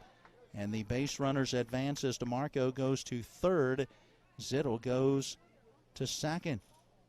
Well, maybe more of a pass ball than a wild pitch. A little up and in. Aiden Milton didn't get the glove up there quite high enough. DeLauder has some zip on that pitch right now, just trying to get it where he wants it to be. 1-0 pitch. Swing and a miss at a high fastball. 1-1 now to Shine Knotts. He had a double into left field his first time up. Came back in the second inning. A run in the first, 2 in this third, 3-0 Martinsburg. Here's a pitch down low, and again, Aiden Milton lost it momentarily as it crept underneath of his glove, but stayed right around his feet. He was dancing around looking for it. The runner's holding. DeMarco at third. Zittel at second. Infield drawn in for Hedgesville. They'll try to cut down the run at the plate if they can with just 1 out. Here's the pitch. And that one down low. It's gone to 3 balls and a strike. This is not what head coach Eric Grove was hoping for after West had walked 4 batters, and the 2 to open this third brought in DeLauder, and now DeLauder in danger of walking his second. 3-1 on the way. And that pitch misses high. There's ball 4. So after the sacrifice in foul territory from Isaiah Morris that brought home Hudson Clement, it's been a single and a couple of walks. Martinsburg has loaded the bases. They had them loaded in that second inning with nobody out and didn't score. They're loaded again here with 1 out in the top of the third. And the pitch to Michael Lupus, ball 1. Lupus drew a walk back in the second. And if you're Martinsburg batters, you're trying to be as patient as you can right now. Aiden Milton calling time, and the Hedgesville catcher making his way out for a conference on the mound. We know a 5-2 loss for our Nationals today. Let's check out what's happening in softball, as Hedgesville has a 5-2 lead with Musselman batting in the bottom of the 4th inning in the Section 1 softball playoffs. A win for Hedgesville, and they'll claim that sectional championship. Here we go again. Action back underway with a 1-0 pitch down low, and that is ball 2. Looking at how the softball section has played out, Hedgesville with a 13-0 win over Martinsburg. Musselman rallied late and beat Spring Mills 7-2. That was on day one. Here we go with the 2-0 pitch. Down low and inside, 3 balls and no strikes, and there is no place to put this batter. The bases are loaded. On day two, Hedgesville defeated Musselman 9-1. Spring Mills eliminated Martinsburg 25-6. And after a rain out, we had Musselman with the 1-0 win over Spring Mills to eliminate them. Here's the pitch taken for a strike. Now 3-1. That set up play in this one, where Hedgesville and Musselman meeting this evening. And again, a Hedgesville win gives them that sectional championship, and they lead 5-2. 3-ball, 1-strike delivery, and that fastball's high. There is ball 4. That is 3 consecutive batters that have drawn a walk, and that will bring in a run, as there was a single ahead of those 3 walks. Lupus has his 19th RBI on the year. DeMarco crosses from third, 3 runs in the inning. Martinsburg now with a 4-0 lead. Zittel stands at third, Knotts at second, Lupus at first, and we will have another pitching change. Looks like Thomas Budka, who will be coming in out of center field. Lane DeLauder is going to make his way into the outfield. Second pitching change of the inning for Hedgesville, and as the new pitcher gets in his warm-up tosses, let's again send it back to the studio for a 60-second break. We're still in the top half of inning number 3, and Martinsburg out in front, 4-0. Carpal tunnel syndrome affects 13 million Americans, and left untreated can cause long-term debilitation. WVU Medicine Jefferson Medical Center recently became the first hospital in the region to offer carpal tunnel release with ultrasound guidance using the new Sonex Health SX1 microknife. CTR surgery is an outpatient procedure, and most patients return to normal activities within 3 to 6 days. For more info, contact WVU Medicine board-certified orthopedic surgeon Brad Wright at 304-725-2663. This is Matt Miller, along with my wife Dale. As homeowners, we've been through the mortgage process several times, and each time we went to Mark and Cheryl Savitt at the Mortgage Center. They treat you like family with personal one-on-one service, walking with you through the process from application to settlement. Plus, low interest rates and closing costs. The Mortgage Center is on Edwin Miller Boulevard in Martinsburg. Phone 304-267-9040. Or online at mortgagefinancing.com. NMLS number 237527, equal housing lender. Thomas Budka becomes the third pitcher of this half inning and third pitcher of the night for the Hedgesville Eagles. Lane DeLauder in relief, goes just a third of an inning so far, giving up a run on a hit with no strikeouts and 3 walks. The bases remain loaded with just 1 out, and so all 3 of those are his responsibility. It looks like Caden DeLauder has gone back into right field. And so Lane DeLauder has gone out to center field. So it's a straight swap in this situation. Cam Lady remains in left. Lane DeLauder in center. Caden DeLauder in right. Matthew Asanovich, the number 9 hitter in the Martinsburg order. The right-hand hitter taking a fastball from Budka for strike 1. Give you Thomas Budka's numbers as the runners stretch out their leads. Middle infield plays back. Corner infields are in. Here's a ground ball to the second baseman. The flip to second for 1, and West's throw to first a little wide off the glove of Smith into foul territory, and a couple of runs will come home to score.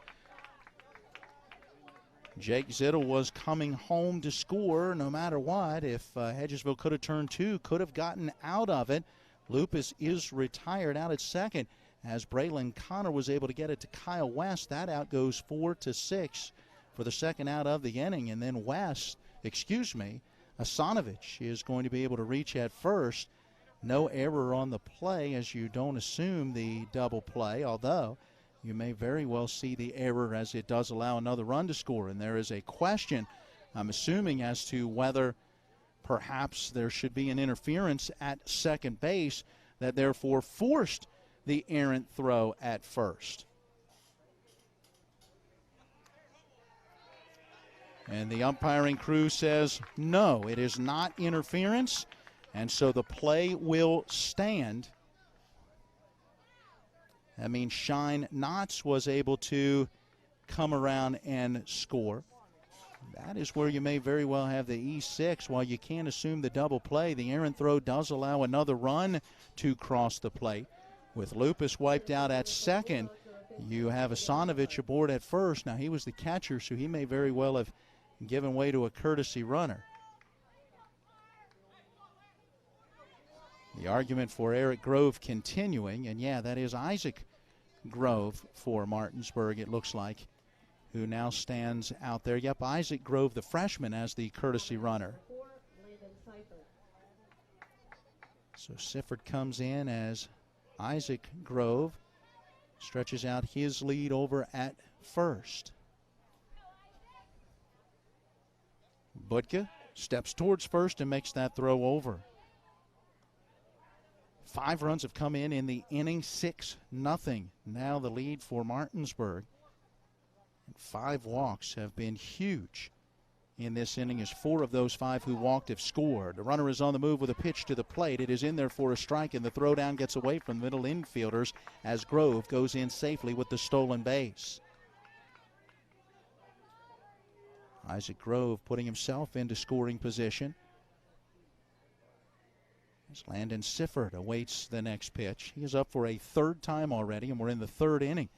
The leadoff man with an at-bat now in each half inning. Pitch down low, getting away from Milton, but not getting a good read on it was Grove, and he stays put at second. After getting the stolen base, I would have expected him to be off when that ball got away from Milton, but he just didn't get a good read.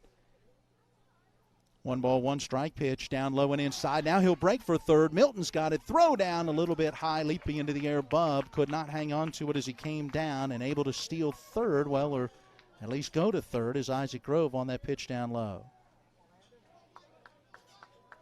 So Martinsburg with another run just 90 feet away as the count to Sifford, 2 balls and 1 strike. And that 2-1 pitch at the knees for a called strike 2. Sifford looking to get on for a first time in this one, as he has bounced out to third and has struck out swinging. Butka ready. 2 ball, 2 strike pitch. Sharply hit on a line. A backhand diving grab made by Riley Bub. That brings the inning to a close. Wow, that saved a run for Hedgesville. Sifford ropes one, but a great play by Bub. Put a little star by that one in your scorebook. The inning is over, but Martinsburg does send 9 batters to the plate, and they put 5 runs on the board. As we go to the bottom of the 3rd, your score is now Martinsburg 6 and Hedgesville 0. Craving lunch or dinner? The Cider Press restaurant inside Taylor's Farm Market has what you're craving. Awarded one of the 101 most unique places to eat in West Virginia, the Cider will fill you up with their delicious fresh orchard panini, mouth-watering smoker burger, farmer's daughter Cobb salad, and more. The Cider Press also serves a wide selection of craft beer and hard ciders. The Cider Press, serving lunch and dinner daily and where the food is fresh. You'll feel right at home. Now offering online ordering at Cider Press Deli and Grill.com. Remember that last trip to the auto mechanic? I also think your solenoid gasket is bad. What? Yep, that'll be another $500. Forget that and go to D&N Auto Specialist at 230 Tavern Road, Martinsburg, where honesty is their best policy. Serving the Eastern Panhandle since 1974, D&N Auto is family-owned and operated, specializing in exhaust alignments and tires. From general maintenance to major overhauls, they'll treat you right. Call D&N Auto Specialist at 304-267-4078.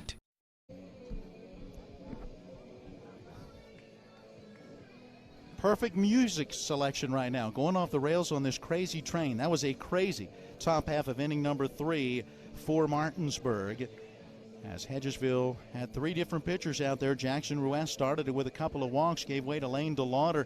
He came in, gave up a hit and 3 walks. In fact, for DeLauder, 21 pitches and only 7 of those were for strikes. Then came Thomas Butka. He threw 7 pitches, 5 for strikes. Got a 4-6 fielder's choice ground ball, but an errant throw on the attempted double play helped to lead to another run coming home. And so Martinsburg put 5 on the board and now leads 6-0. Let's see what Caleb Edwards does with the lead as Cam Lady stands in and takes ball 1 low and outside. Bottom of the 3rd for Hedgesville, the 9-1-2 hitters. Lady takes. That's a strike. Cam Lady, senior left fielder, in that number 9 spot. A 3.07 average, no homers, 10 driven in, 23 hits, 75 at-bats. 1 ball, 1 strike pitch, a little high and tight for ball 2. Lady also has walked 12 times, putting that on-base percentage up at .429. Right now, that's what Hedgesville needs, base runners. No runs, 2 hits through their first 2 innings. This one low and outside, that is ball 3. Edwards did walk a batter back in the second inning, able to get out of that jam with the 6 unassisted to 3 double play that prevented a run from scoring after the leadoff double from Aiden Milton. Here's the 3-1 pitch, and it's a bouncing ball foul over towards the Martinsburg dugout third base side. Count has gone full at 3-2. These teams met in the regular season twice. Hedgesville won the first matchup between the two. That was by a 5-0 score, and that was all the way back on April 16th, very second game of the season for Martinsburg. 3-2 delivery. That one off the outside part of the plate. Lady draws the base on balls, 13th time this season that he has walked. With 2 walks in the ball game, 14 on the season now for Caleb Edwards. And the leadoff batter aboard for a second straight inning for the Eagles. Back to the top of the order, Thomas Budka, the batter. Morris holds the runner at first as the pitch misses down low and inside. Ball 1 to Budka, who is 0 for 1. Struck out swinging at a 2-2 pitch after fouling one away. He went down on strikes back in that first. Kyle West waiting in the on-deck circle. Edwards taking his time from the stretch with that runner at first. He's ready, and the pitch. A swing and a miss. Good fastball on that outside edge. Budka a little late on it. And the count now at 1 ball and 1 strike. Second time these two teams met, much later in the season on May 14th. Martinsburg got the win in that one by a 10-4 final. Here's a called strike 2 as Budka watched that 1-1 go by. And now he's down in the counts. So they split in the regular season. As I look back through, it was the home team winning each.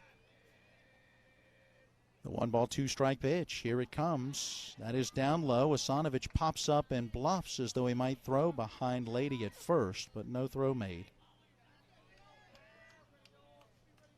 2-2 to the leadoff hitter, Budka. 6-0 Martinsburg. Hedgesville batting bottom of the third.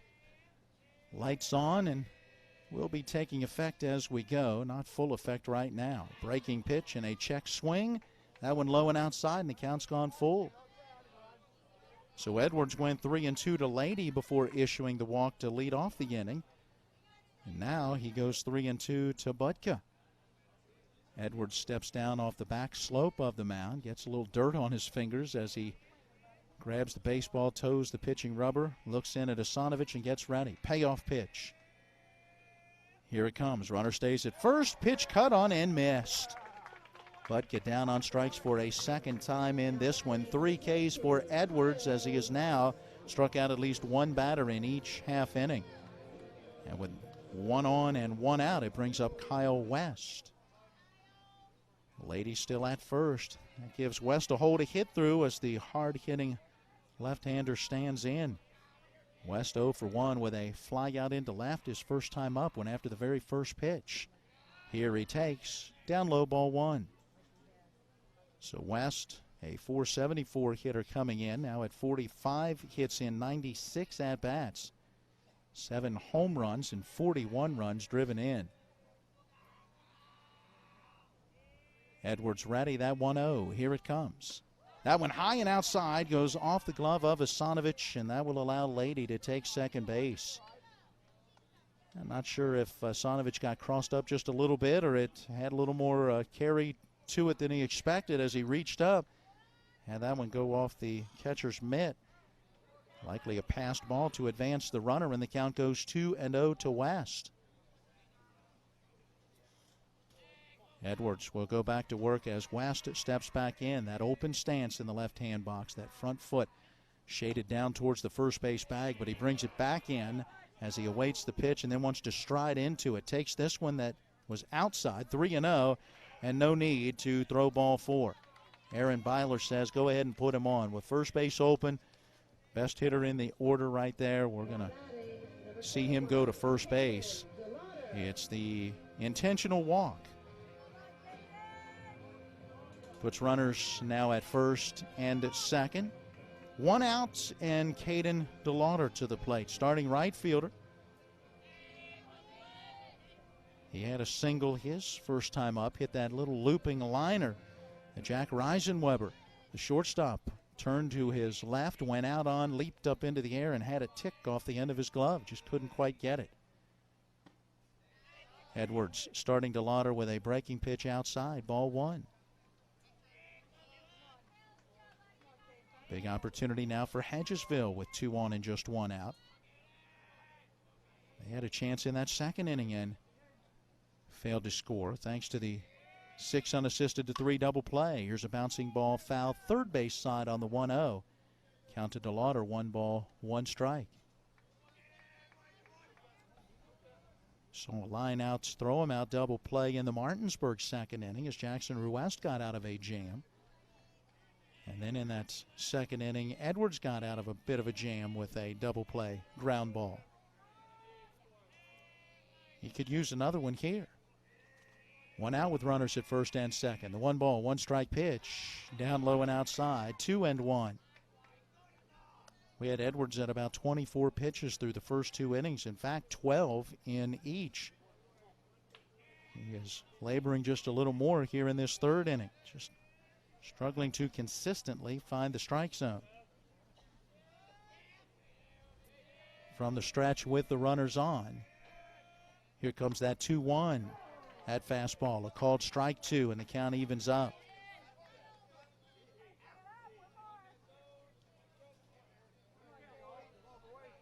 About 20 pitches thrown this half inning now for Edwards. DeLauder taking his time before getting back into the right-hand batter's box. The runners their leads. Morris plays behind. Kyle West, the runner at first.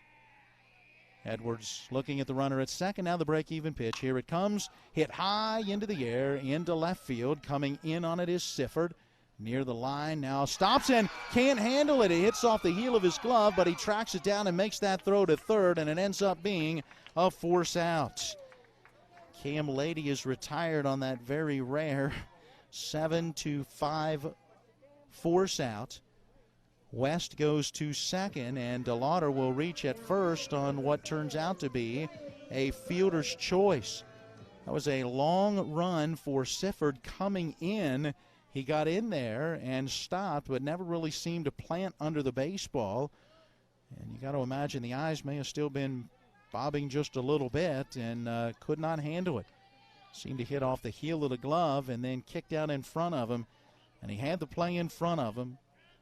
Sifford didn't panic, went and picked it up and was able to throw to third to retire Lady. So now 2 outs. Runners at first and second. And it brings to the plate Riley Bubb, who takes strike 1. Big opportunity for Bubb, who is their second leading RBI man. He popped out to second his first time up. Edwards ready. That 0-1 pitch. Breaking pitch low and away. 1 ball, 1 strike. Bubb with 35 RBI on the season. West with good speed and with 2 outs can be off with the crack of the bat, so any kind of hit would likely score him from second. Here's a ball put in the air high and deep into left center field. Moving back on it, Sifford, left fielder looking up, and it's gone! That is a home run off the bat of Riley Bubb. It'll be his 3rd home run of the season, a 3-run blast, and Hedgesville is right back in it. Now 6-3. You knew Riley Bubb put a charge into that one. The question, would the park hold it, and would Sifford be able to get back to it? He got back to the fence, and all he could do was look up as that one went out for Riley Bubb. RBI number 36, 37, and 38. The bases empty now with 2 away for Aiden Milton. 6-3, the Martinsburg lead. Milton swinging at the first pitch, grounds it to the shortstop. Up with it is Reisenweber in the throw to first, in time to get him. The 6-3 ground out ends the inning, but not before the big 3-run home run from Riley Bubb. And as we head to inning number 4, it is now Martinsburg 6 and Hedgesville 3. Looking to buy a home in the Eastern Panhandle? Having trouble getting your house sold? Then call Chris Ross and the Milestone Real Estate Group at Keller Williams. A Martinsburg High School graduate, Chris knows the local market, and he's proven it as the #1 real estate team in West Virginia in 2019. Milestone Real Estate Group at Keller Williams. Phone 304-579-7349 or go to callchrisross.com. Let's celebrate your real estate milestone together. Carpal tunnel syndrome affects 13 million Americans and left untreated can cause long-term debilitation. WVU Medicine Jefferson Medical Center recently became the first hospital in the region to offer carpal tunnel release with ultrasound guidance using the new Sonex Health SX1 microknife. CTR surgery is an outpatient procedure and most patients return to normal activities within 3 to 6 days. For more info, contact WVU Medicine Board Certified Orthopedic Surgeon Brad Wright at 304-725-2663.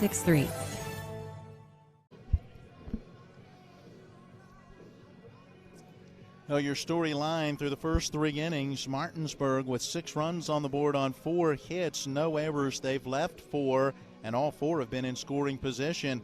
3 runs on 3 hits, 1 error, 2 left, 1 in scoring position for Hedgesville. Martinsburg plated a run in the first on an RBI single from Jack Reisenweber.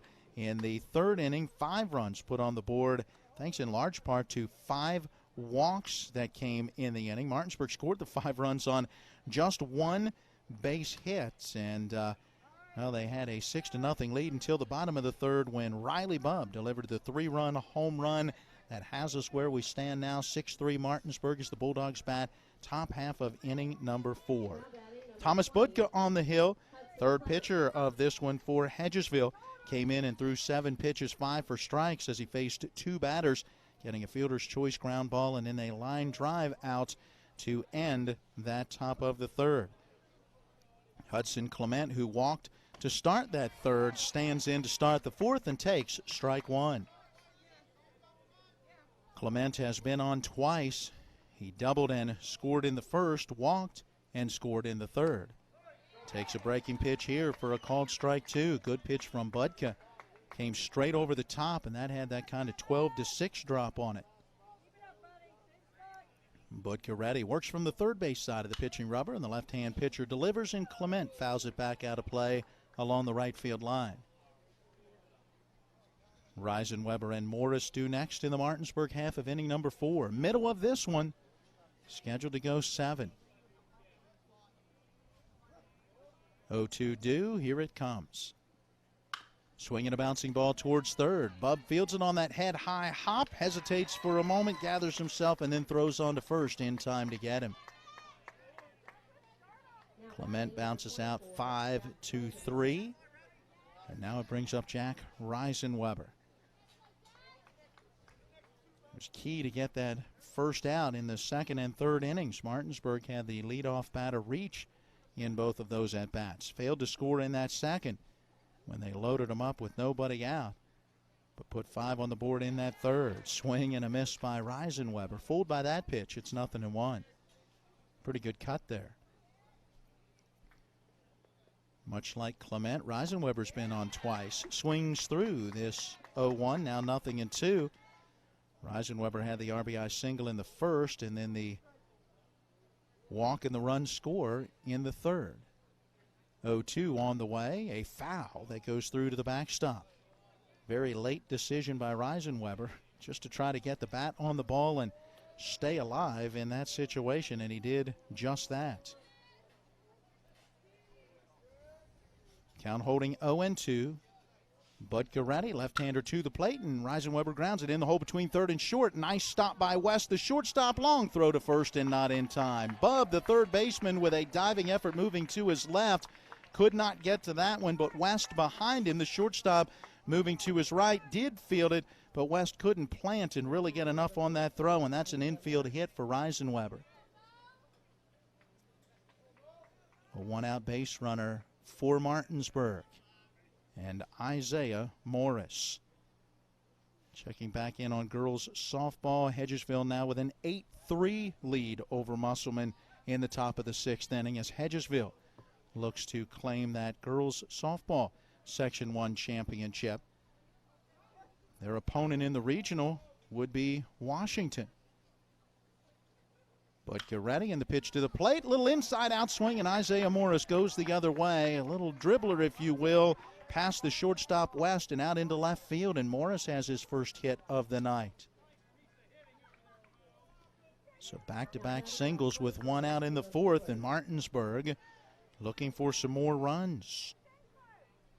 With that 6-3 lead, 1 out, 2 on, it brings up Caleb Edwards.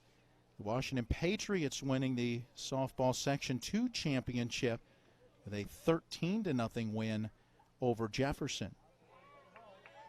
Pitch down low, ball 1. So after Jefferson beat Hampshire 18-1, they then fell to Washington 2-0. Jefferson came back to eliminate Hampshire 16-1, and then Washington with the 13-0 win over Jefferson claims that sectional title. 1-0 pitch fouled out of play first base side. 1-1 now to Edwards. So if Hedgesville hangs on, we know Hedgesville and Washington will meet on the girls' side. Here in baseball action, we'll tell you what's going on over in Section 2. It's been some tight games for the Jefferson Cougars. That's what's going on. 1-1 strike pitch, down low and inside. Got past Milton, who had to go between the legs of the umpire to reach and grab that one before it could get away. Now 2 balls and a strike. After Washington defeated Hampshire 7-1 to open the Section 2 baseball tournament, Washington then pulled the upset, beating Jefferson 4-2. 2-1 strike pitch, and that's a sharp one hit towards Bub at third. He's able to knock it down, regroup, and throw on to first, and in time to get him, and he's a little dinged up. Wow, that one hurt as he knocked that ball down with the body. He has had some hard hit balls come his way and has made some excellent plays, including that one, just to be able to get an out there. Reisenweber was moving from second to third and able to get there. Morris from first to second, but Edwards is erased on the out recorded 5-3. And now they tend to Riley Bubb to make sure that he is okay. Eric Grove pats him on the back, and Bubb is hurting, but no way you're getting him out of this game. The 3-run home run in that 3rd inning, the way that he is playing defensively, he is locked in here on this Saturday night. So back over to Section 2, we mentioned the Washington win over Jefferson 4-2. That put Jefferson into a loser's bracket game today against Hampshire. That one was played at 1 o'clock. Breaking pitch to start, Jake Zittel, and that's ball 1.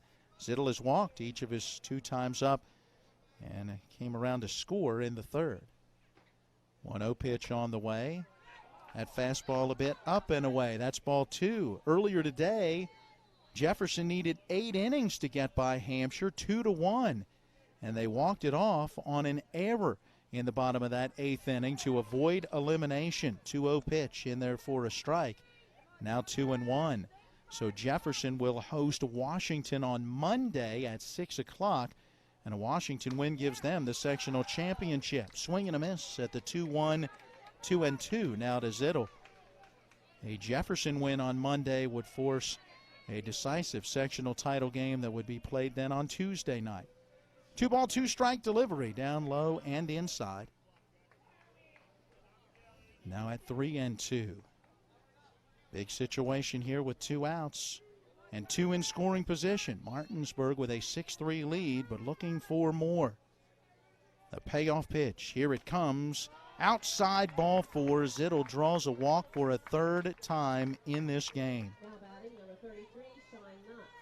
Looking back through, 1, 2, 3, 4, 5, 6, 7, 8 walks allowed now by Hedgesville pitching.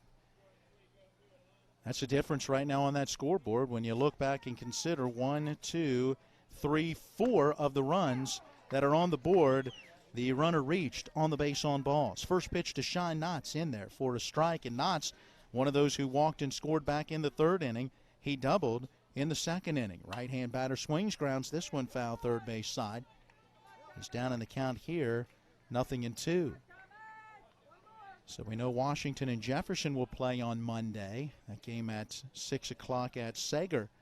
If Martinsburg hangs on, these two teams will be right back here on Monday at 7 o'clock for a decisive championship game. 0-2 delivery on the way, bounces in front of the plate. That is ball one to Shine Knott's Aiden Milton, knocking that one down with his chest. Adjusting that chest protector there a little bit as he gets back into position. I don't know if he's got a hot tub at home, but he could use one.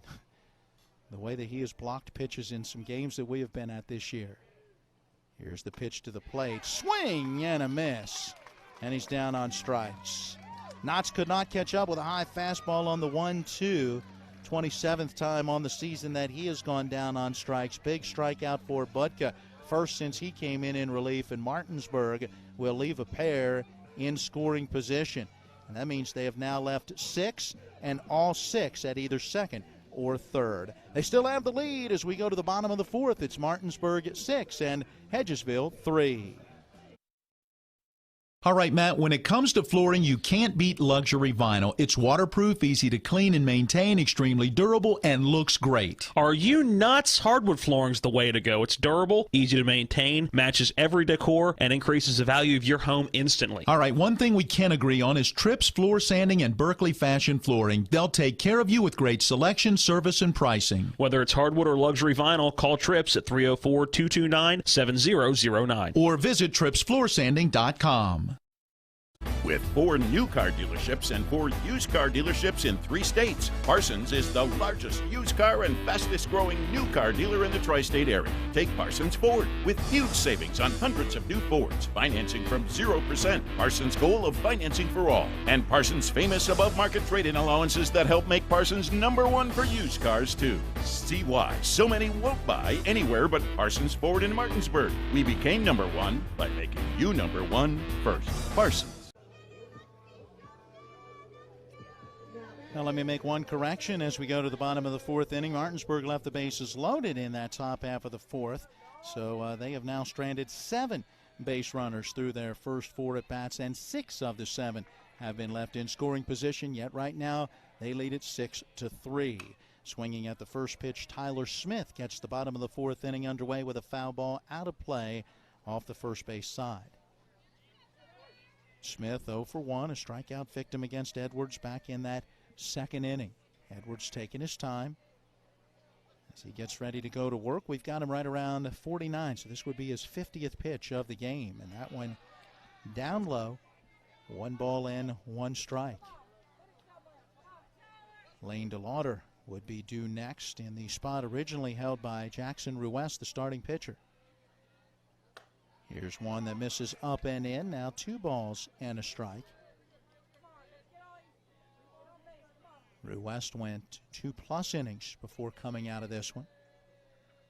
Then came Lane DeLauder, who went just a third of an inning on the mound before he was replaced by Thomas Budka, but DeLauder stayed in center field.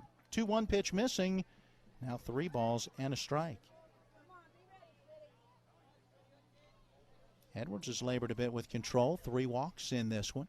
Here's a pitch grounded on the right side of the infield and out into right field for a base hit. Isaiah Morris held his ground at first, and Hudson Clement could not get to it. And on the 3-1 pitch, Smith puts it between first and second. And that will be the 4th hit for Hedgesville. They've had at least 1 hit in each inning, but the biggest hit of the night, they had the hit with 2 outs that produced a 3-run home run from Riley Bopp.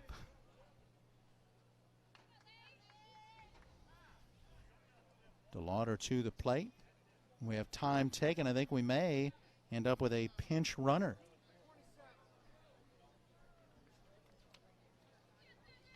Pinch runner for the Eagles, number 17, Colin Weaver. So Colin Weaver being called on as a pinch runner, taking over at first base. As he stretches out his lead, Isaiah Morris will hold him there, and Lane DeLauder will come to the plate. DeLauder, right-hand batter. Swings at the first pitch and bounces it to the third baseman. Lupus has it, goes to second for one. Relay throw to first, and they turn it. The 5-4-3 double play. Boy, don't see that one often, but very well turned as Lupus threw a strike to Hudson Clements, and the second baseman able to turn and make an accurate throw to first. So DeLauder bounces into the double play. It erases Weaver out at second. 2 outs, nobody on, and now Braylon Connor, the batter, and he takes ball one. That one down low. Didn't even get a chance to get to Lane DeLauder's numbers as he was up for the first time. 3 for 11 now with that last at bat. 1-0 on the way. This one hit in the air on a line into center field. Coming in on it, Shine Knotts. He'll make the head high grab, and Connor is retired. A leadoff single, but a double play erases the base runner, and ultimately Hedgesville goes in order in the bottom of the fourth. Heading to inning number 5 when we come back with your score. Martinsburg 6, Hedgesville 3. Wow. All right, Matt, when it comes to flooring, you can't beat luxury vinyl. It's waterproof, easy to clean and maintain, extremely durable, and looks great. Are you nuts? Hardwood flooring's the way to go. It's durable, easy to maintain, matches every decor, and increases the value of your home instantly. All right, one thing we can agree on is Tripp's Floor Sanding and Berkeley Fashion Flooring. They'll take care of you with great selection, service, and pricing. Whether it's hardwood or luxury vinyl, call Trips at 304-229-7009. Or visit TrippsFloorSanding.com. With 4 new car dealerships and 4 used car dealerships in 3 states, Parsons is the largest used car and fastest growing new car dealer in the tri-state area. Take Parsons Ford with huge savings on hundreds of new Fords, financing from 0%, Parsons' goal of financing for all, and Parsons' famous above-market trade-in allowances that help make Parsons #1 for used cars too. See why so many won't buy anywhere but Parsons Ford in Martinsburg. We became #1 by making you #1 first. Parsons.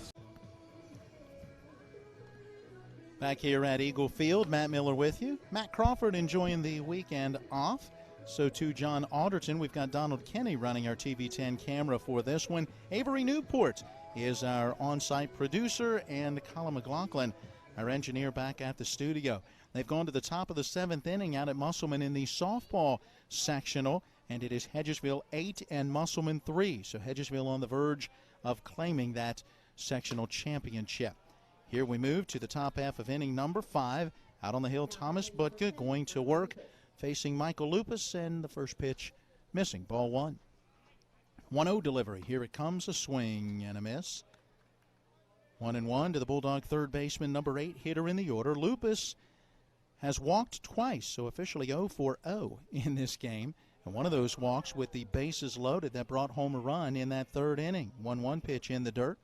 Skips away from Milton, popped up into the air right towards our broadcast position. Count now 2-1. Martinsburg has sent at least 5 batters to the plate in every inning. Here's a ground ball too short, fielded by West. Low throw, gets away from Smith, and the E6 is going to allow Lupus to reach it first. Now West just didn't get enough on that throw. Not sure if he rushed it just a little bit or maybe it slipped out of the hand for whatever reason, though. It short hopped at Tyler Smith at first, and the first baseman just could not come up with it cleanly as it went by him. And now Matthew Asanovich to the plate.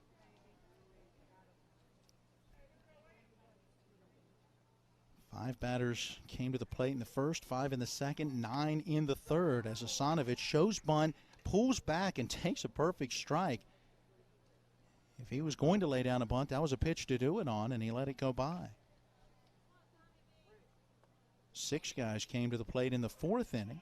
Now the leadoff is aboard here in this 5th. There is a bunt. Pushed up the first base line. Coming over is the pitcher, and that is Budka is going to pick it up and apply the tag to the runner going by. Very nice play from Thomas Budka. So Asanovich does his job with the sacrifice bunt, the out recorded 1 unassisted. He advances the runner as Lupus goes into scoring position at second, and now Landon Sifford to the plate who is 0 for 3, but last time up really hit it hard. He'll take this on the inside corner for strike one. Sifford bounced out to third in the first. That was a very nice play by Riley Bubb. Then struck out in the second. Whoa, big swing and a miss at this breaking pitch. Nothing into the count. Last time up in the third, he hit that line drive where Riley Bubb made that great stab to end the inning and save a run from scoring. The 0-2 pitch, that one just a little bit inside. Sifford turned away from that one, and as he started walking, I thought he knew it was a strike. I thought he was going back to the dugout. Instead, it is a ball. 1-2 the count. Now that 1-2 delivery. Down low, bounced in front of the plate, blocked by Milton. Now at 2 balls and 2 strikes. Yes, Rick Alderton, Matt Crawford did strike out on me today. I threw him the curveball, or maybe he threw me the curve. I think that's what it was, as he said, hey, I'm not available. 2-2 pitch. That one misses high. 3 balls and 2 strikes. That's all right, Rick. I'm throwing it right back at him on Monday. I have a meeting I have to be at on Monday night, so if this does get to Monday, I'll miss that one. 3 ball, 2 strike delivery on the way. That one low and inside, and I think I hit him in the leg. So Sifford reaches on the ball 4, hit by pitch. And with 1 out, Martinsburg now has runners at first and second for Hudson Clement. And the switch in the batting order has really gone well today for Aaron Byler of Martinsburg. He moved up Clement. That knocked Reisenweber and Morris and Edwards and Zittel all back 1 spot. But Clement's been hitting so well, and this portion of the order has done the damage as the pitch is a strike on the outside corner to Clement. He has doubled, walked, and bounced out to third, so he's 1 for 2 with 2 runs scored. With 2 on, Smith plays in front of the runner at first. A late swing and a bouncer foul down the first base line, and it's quickly 0-2 on Clement. Jack Reisenweber due next, just 1 out in this top of the 5th. 6-3, Martinsburg with the lead thanks to a 5-run third inning. 8 runs in all scored in that third as Bubb delivered a 3-run home run in the bottom of the inning for Hedgesville. 0-2 pitch low and inside, now 1-2 to Clement. Thomas Butke has been solid in relief. Been able to pitch out of some danger, getting out of that third inning when he first came in, and then getting in and out of some danger in that 4th inning, and well, in a little more here in this 5th as he misses down low with his pitch. 2 balls, 2 strikes. 1 out with 2 on. Runners at first and second. The left-hander comes set. Here's the pitch. Swing and a miss. He got him. First base occupied, even though it got in and out of the mid of Aiden Milton. No chance for Clement to try to reach. He started down the line and then quickly realized that was not an option. Second strikeout for Butkus since he has come in. And now Jack Reisenweber, the batter. First pitch to him, down and inside. He skips out of the way of that one. It misses for ball 1 and misses him. He was almost hit by a pitch that would have loaded him up for Isaiah Morris. Reisenweber has an RBI single, a walk, and last time up an infield single, so he's been on all 3 times and has scored a run. Fastball works away. 2 balls, no strikes. Top half of inning number 5. Game scheduled to go 7. 6-3 Martinsburg. Butke to the plate, and that one way up out of the strike zone for ball 3. See if he comes back to try to get Reisenweber, or if he nibbles and maybe tries to get Reisenweber to chase one. There's a strike on the inside corner. I think Reisenweber may have been watching all the way.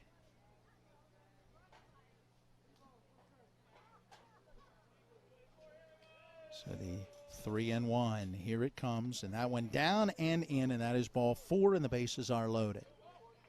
Yeah, that one not even close. So we've had an error, a ball 4 hit by pitch.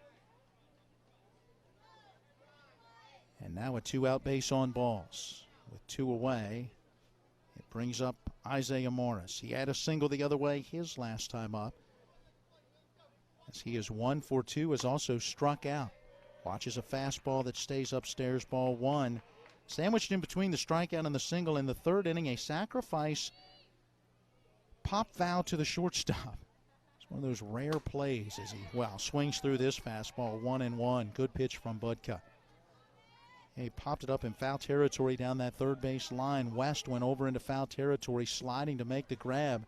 Hudson Clement tagging at third, raced home, was able to score when the ball came free from the catcher's mitt on the tag. Morris takes a called strike 2. He takes a brief stroll and now is ready to go. The 1-ball, 2-strike pitch, and he bounces it foul. That one hit him while still in the box. Did that come up and get him in the face? It did. Yeah, that one hit in the dirt and then came right back up and hit Isaiah Morris in the face. From our angle, I couldn't tell. I knew it came back up and hit him, but wasn't sure where. And he is clearly hurting. The Hedgesville trainer coming out to take a look at him. Not sure if it caught him in the eye or the nose. That is tough. They'll take the batting helmet off and have the trainer take a look. Hopefully nothing serious here for Isaiah Morris with the count at 1-2 strikes. You know he wants to get back in there and try again. 2 outs in the inning. We talked about Martinsburg with 3 consecutive 20-win seasons earlier in the broadcast, as they are at 20-7 on the year. 24 wins in 2018, 23 in 2019. Hedgesville is trying to work their way to their 3rd consecutive 20-win season, as they were 21-10 in 2018, and in 2019, 25-9 as the regional champions. Got knocked out by Hurricane in that state semifinal. So a win tonight for Hedgesville would give them the sectional championship and get them to 20 wins for a 3rd straight year. Morris is okay. Now the hard part for him is being able to step back in there with good vision and go after that one.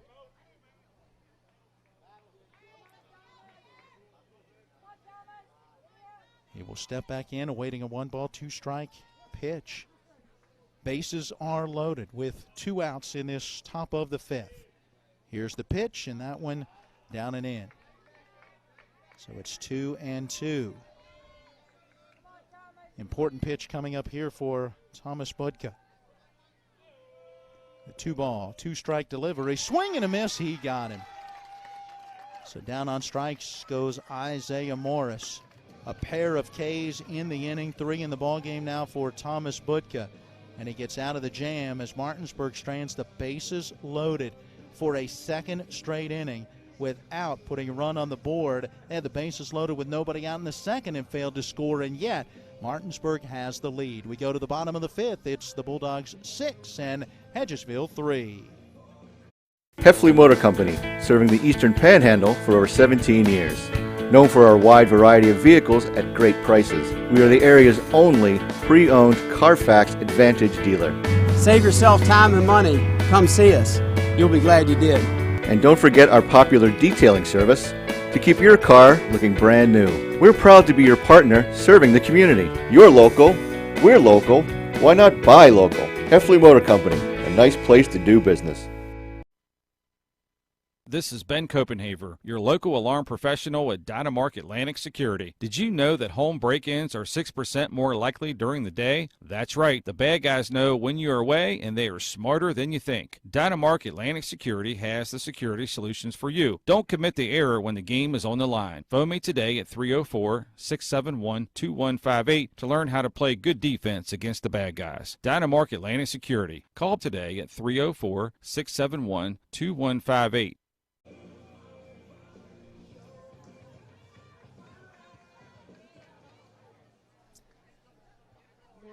6-3, the Martinsburg lead over Hedgesville as the Eagles come to the plate in the bottom half of the 5th inning.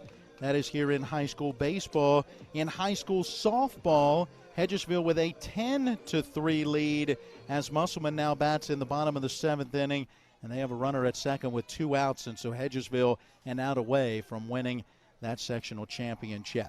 Here we go as Caleb Edwards delivers the first pitch to Cam Lady, and the number 9 hitter in the order and left fielder bounces it foul, third base side for strike one.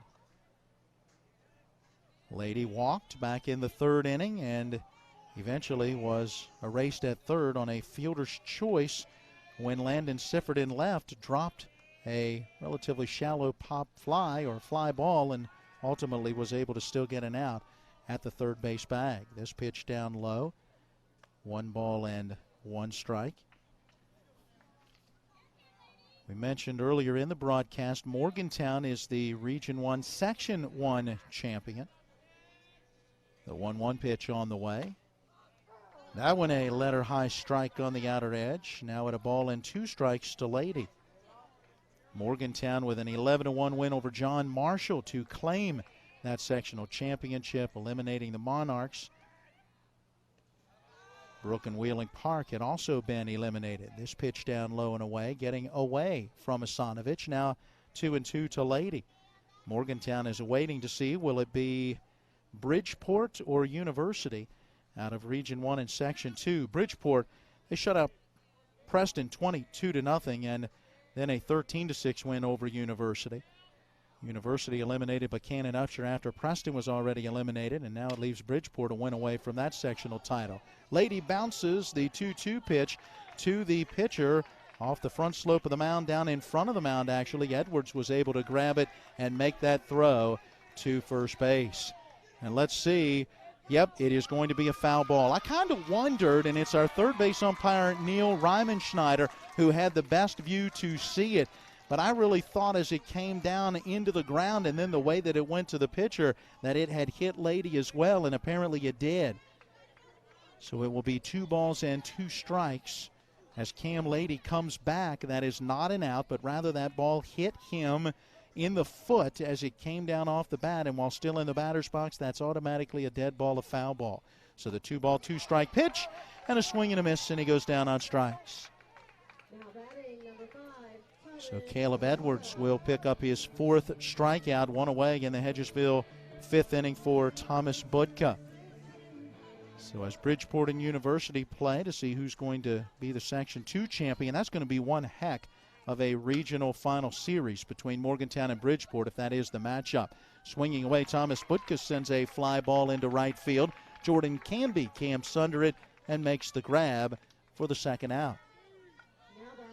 Now it brings up Kyle West. Over in Region 3 and Section 1, St. Albans and George Washington will play a decisive title game on Monday. That's after St. Albans beat GW 9-2 today after eliminating Capital 8-1 yesterday. So St. Albans has had to really work their way back after a loss in the tournament, but they can still win it by beating GW on Monday. Pitch to West, down low in the dirt, ball 1. Their opponent in the regional final would be Oak Hill, as Oak Hill knocked off Greenbrier East 9-6 yesterday and then 3-2 earlier today to claim that Region 3 Section 2 title. Pitch to the plate is a strike as West watched it go by.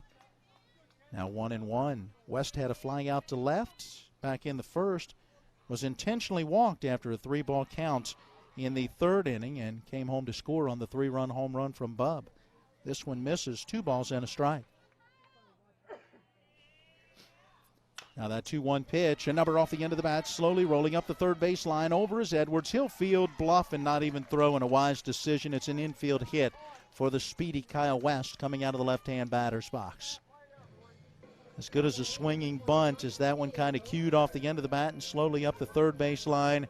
No need to attempt to get him, maybe throw it away, put him into scoring position. 2 outs in the inning. Now you can go to work on the batter, Caden DeLauder. Meanwhile, over in Region 4, Section 1 coming down to Cabell Midland against Huntington. Same situation for Cabell Midland as they lost to Huntington 4-2 earlier in the tournament, have had to battle back. Pitch to the plate, to DeLauder, down low, ball 1 as we get the at-bat underway.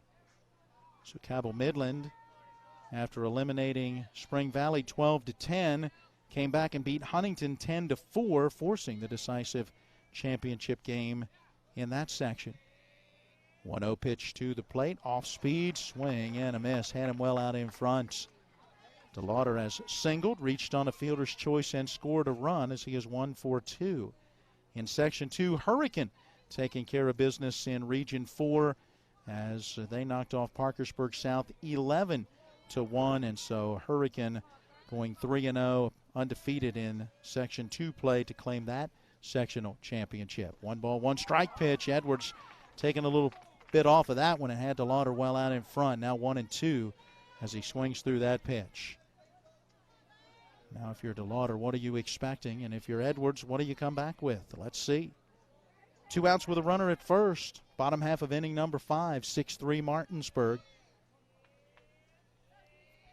Edwards going to step off and make the toss over to first. West back in standing. Not the A move, not a pickoff attempt, but merely a way to let him know that he's thinking about it. Riley Bubb waiting in the on-deck circle. He had the big 3-run home run back in the third. The only 3 on the board right now for Hedgesville. 1 2 strike pitch due, but again, Edwards will step off. He wants Asanovich to go through those signs again. Asanovich looking to the dugout off the third base side. DeLauder digging back in the right-hand box. Edwards towing that pitching rubber, working from the stretch. West is lead at first. Morris holds him there. The 1 2 strike pitch. There goes the runner, and the pitch to the plate. It's taken for a ball, and the throw down bounces off the glove of Reisenweber as it took 1 hop and then trickles out into center field. West will get the stolen base on that pitch that just missed, and the count 2 balls and 2 strikes. So Edwards will go back to work on DeLauder with the count at 2-2, and now we're run in scoring position, an all-important run. Right now down by 3, every run important for Hedgesville. The 2 2 strike pitch on the way. Edwards to the plate. Took a little something off of it. It's hit in the air into center field, but played there by Shine Knotts. The center fielder ranging a bit to his right, able to pull that one in, and the side is retired. An infield base hit for Kyle West with 2 outs in the inning. He steals second, but will be stranded in scoring position. 5 innings in the books, and the score remains Martinsburg 6, Hedgesville 3. A reputation for caring, a legacy of service. At Brown Funeral Homes and Cremations, it's been our story since 1880. A family-owned business, we support the needs and wishes of families. We offer traditional services, as well as many options for cremation, customized remembrances, and pre-planning. Brown Funeral Homes and Cremations retains its family atmosphere and stays true to its roots. Contact us for advanced planning, or at your time of loss. We're here when you need us. This is Matt Miller, along with my wife Dale. As homeowners, we've been through the mortgage process several times, and each time we went to Mark and Cheryl Savitt at the Mortgage Center. They treat you like family with personal one-on-one service, walking with you through the process from application to settlement. Plus, low interest rates and closing costs. The Mortgage Center is on Edwin Miller Boulevard in Martinsburg. Phone 304-267-9040. Or online at mortgagefinancing.com. NMLS number 237527, Equal Housing Lender.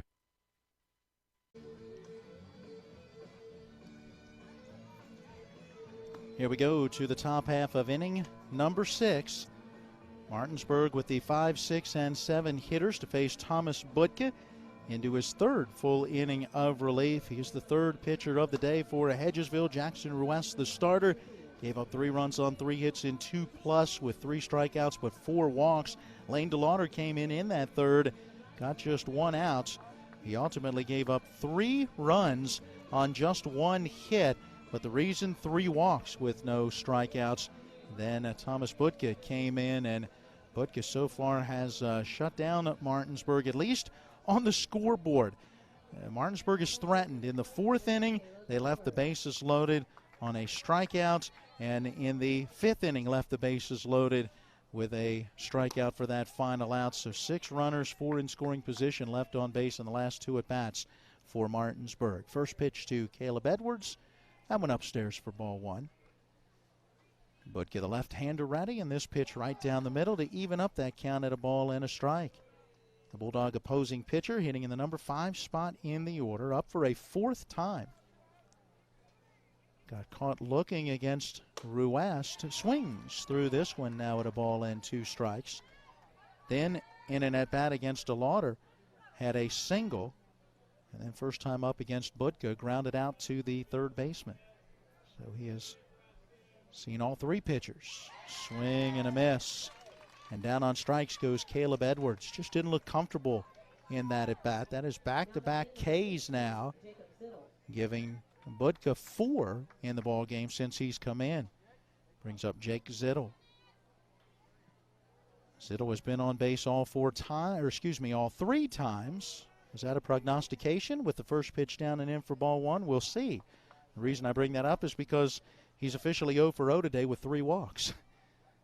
So was that pitch low and inside? An indication we might see another base on balls as Zittel takes here, and it's a strike. He walked on a 3-2 pitch in the second, on a 3-2 pitch in the third, and on a 3-2 pitch in the fourth. This pitch on the 1-1 missing for ball 2. So each time a pitcher has been 1 pitch away from retiring him, but just could not get the job done. Letter high fastball for a strike here, and it's even up 2 balls, 2 strikes to Zittel. Shine Knotts to next. But Goretti, and the delivery bounced foul over towards the on-deck circle. Knotts fielding that one on a bounce and throws it back out to Budka. Count holds at 2-2.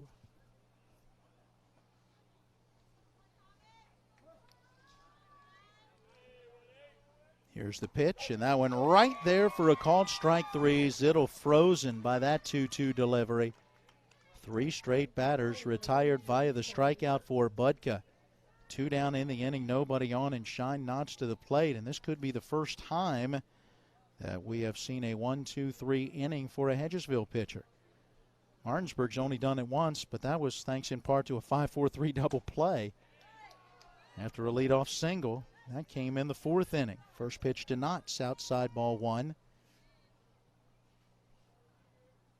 Knotts has doubled, walked, and last time up struck out. Takes this pitch down low, 2-0. The double came in the second. The walk and run scored part of that 5-run third inning. Strikeout coming with the bases loaded in that 4th inning. This one in there for a strike now at 2-1. Knotts will step out, gather his thoughts, and then get back in. He had the ball that he put in play, in which it was an E6 to allow the game-winning run to score yesterday in the 7-6 win against Musselman. He fouls this pitch away, and it's 2 balls and 2 strikes.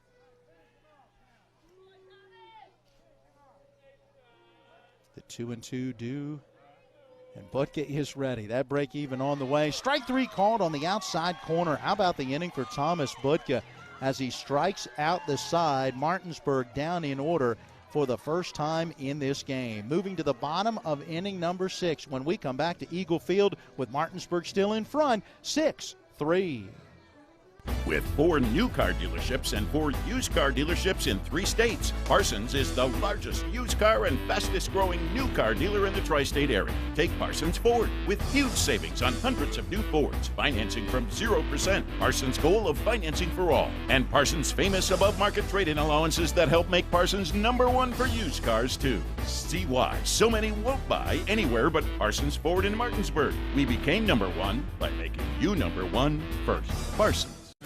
Erie Insurance says here's to the grown-ups who move, mortgage, mow, and still bust a move. But does your home insurance still fit? Erie helps you protect the home you've grown into, all at fair prices that are often less than the other guys. So how do you find the right coverage? Magic. Nope. Local independent agents who get to know you like this. Your local Erie agent in Martinsburg is Smallwood & Small Insurance. Get a quote at smallwoodandsmall.com.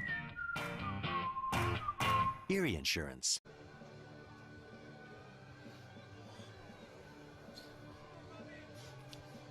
Matt Miller with you. Donald Kenny running our TV10 camera. Avery Newport is our on-site producer. Colin McLaughlin, our engineer, back at the studio. Riley Bubb to get it started in the home half of inning number 6 for Hedgesville. Down to their final 6 outs, their final 2 at bats, and right now trailing 6-3. And the only runs on the board, thanks to the young man at the plate. Bubb had a 3-run home run with 2 outs in that 3rd inning. First pitch to him, a called strike 1. Nice movement on that pitch, breaking a little down and away from the right-hand hitter. Here's the pitch, and that one low and in, evening up the count 1-1. Bubb had a pop out to second in that 1st inning and did not miss that pitch on a 1-1 in the 3rd as he drove it out over that left center field fence to one of the deepest parts of the park. 1-1 pitch down low to the backstop, 2-1. It's just about 345, maybe 350 out in that area. 353 is the deepest part of the park here out in right field. 2-ball, 1-strike pitch. Here it comes. That one inside. It's gone to 3-1. Not really trying to come at him hard with a fastball here. Trying to work those edges and mix in those breaking pitches. Edwards has fallen behind. The 3-1 to the plate. And that fastball down and in, and there's ball 4. So the leadoff batter is aboard on what will be the 4th walk of the day for Edwards. We talked about it earlier. Edwards coming in with 12 walks in 46 in the 3rd innings. When we go back to seeing him on the hill earlier in this tournament, he ended up with 3 walks and 3 strikeouts and 7 innings in that one. Runner is on the move with a pitch to the plate that's in there for a strike. The throw down is a little high from Asanovich, and it's a stolen base for Bubb. So Riley Bubb gets himself in scoring position as Aiden Milton stands back in the right-hand batter's box now, awaiting an 0-1 pitch. Milton doubled his first time up. Grounded out to short his last time up. Got a little piece of that 0-1 pitch. Foul tipped it into the mid of Asanovich, and just like that, 0-2. Nobody out in this bottom of the 6th inning. Hedgesville down by 3. They've got a runner at second base. Edwards ready as the pitch is due to Aiden Milton. Shortstop Reisenweber a little behind the runner.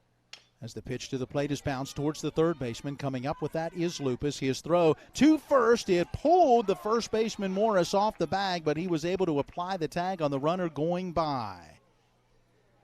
Milton still able to do his job with that ground out that will go 5-3 as he advances the runner from 2nd to 3rd, and now a run is just 90 feet away with only 1 out and a chance for Tyler Smith to try to put one into the outfield somewhere and bring in a run and get them a little closer as Hedgesville trails 6-3.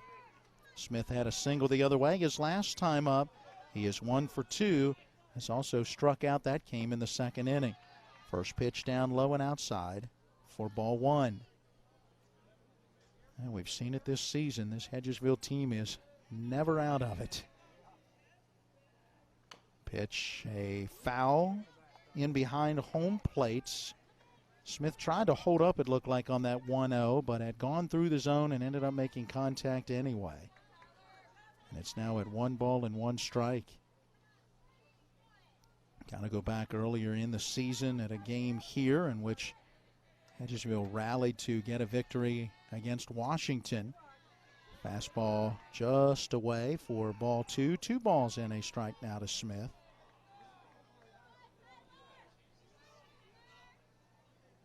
Two ball, 1 strike delivery. Here it comes. Fouled out of play first base side. It's 2-2.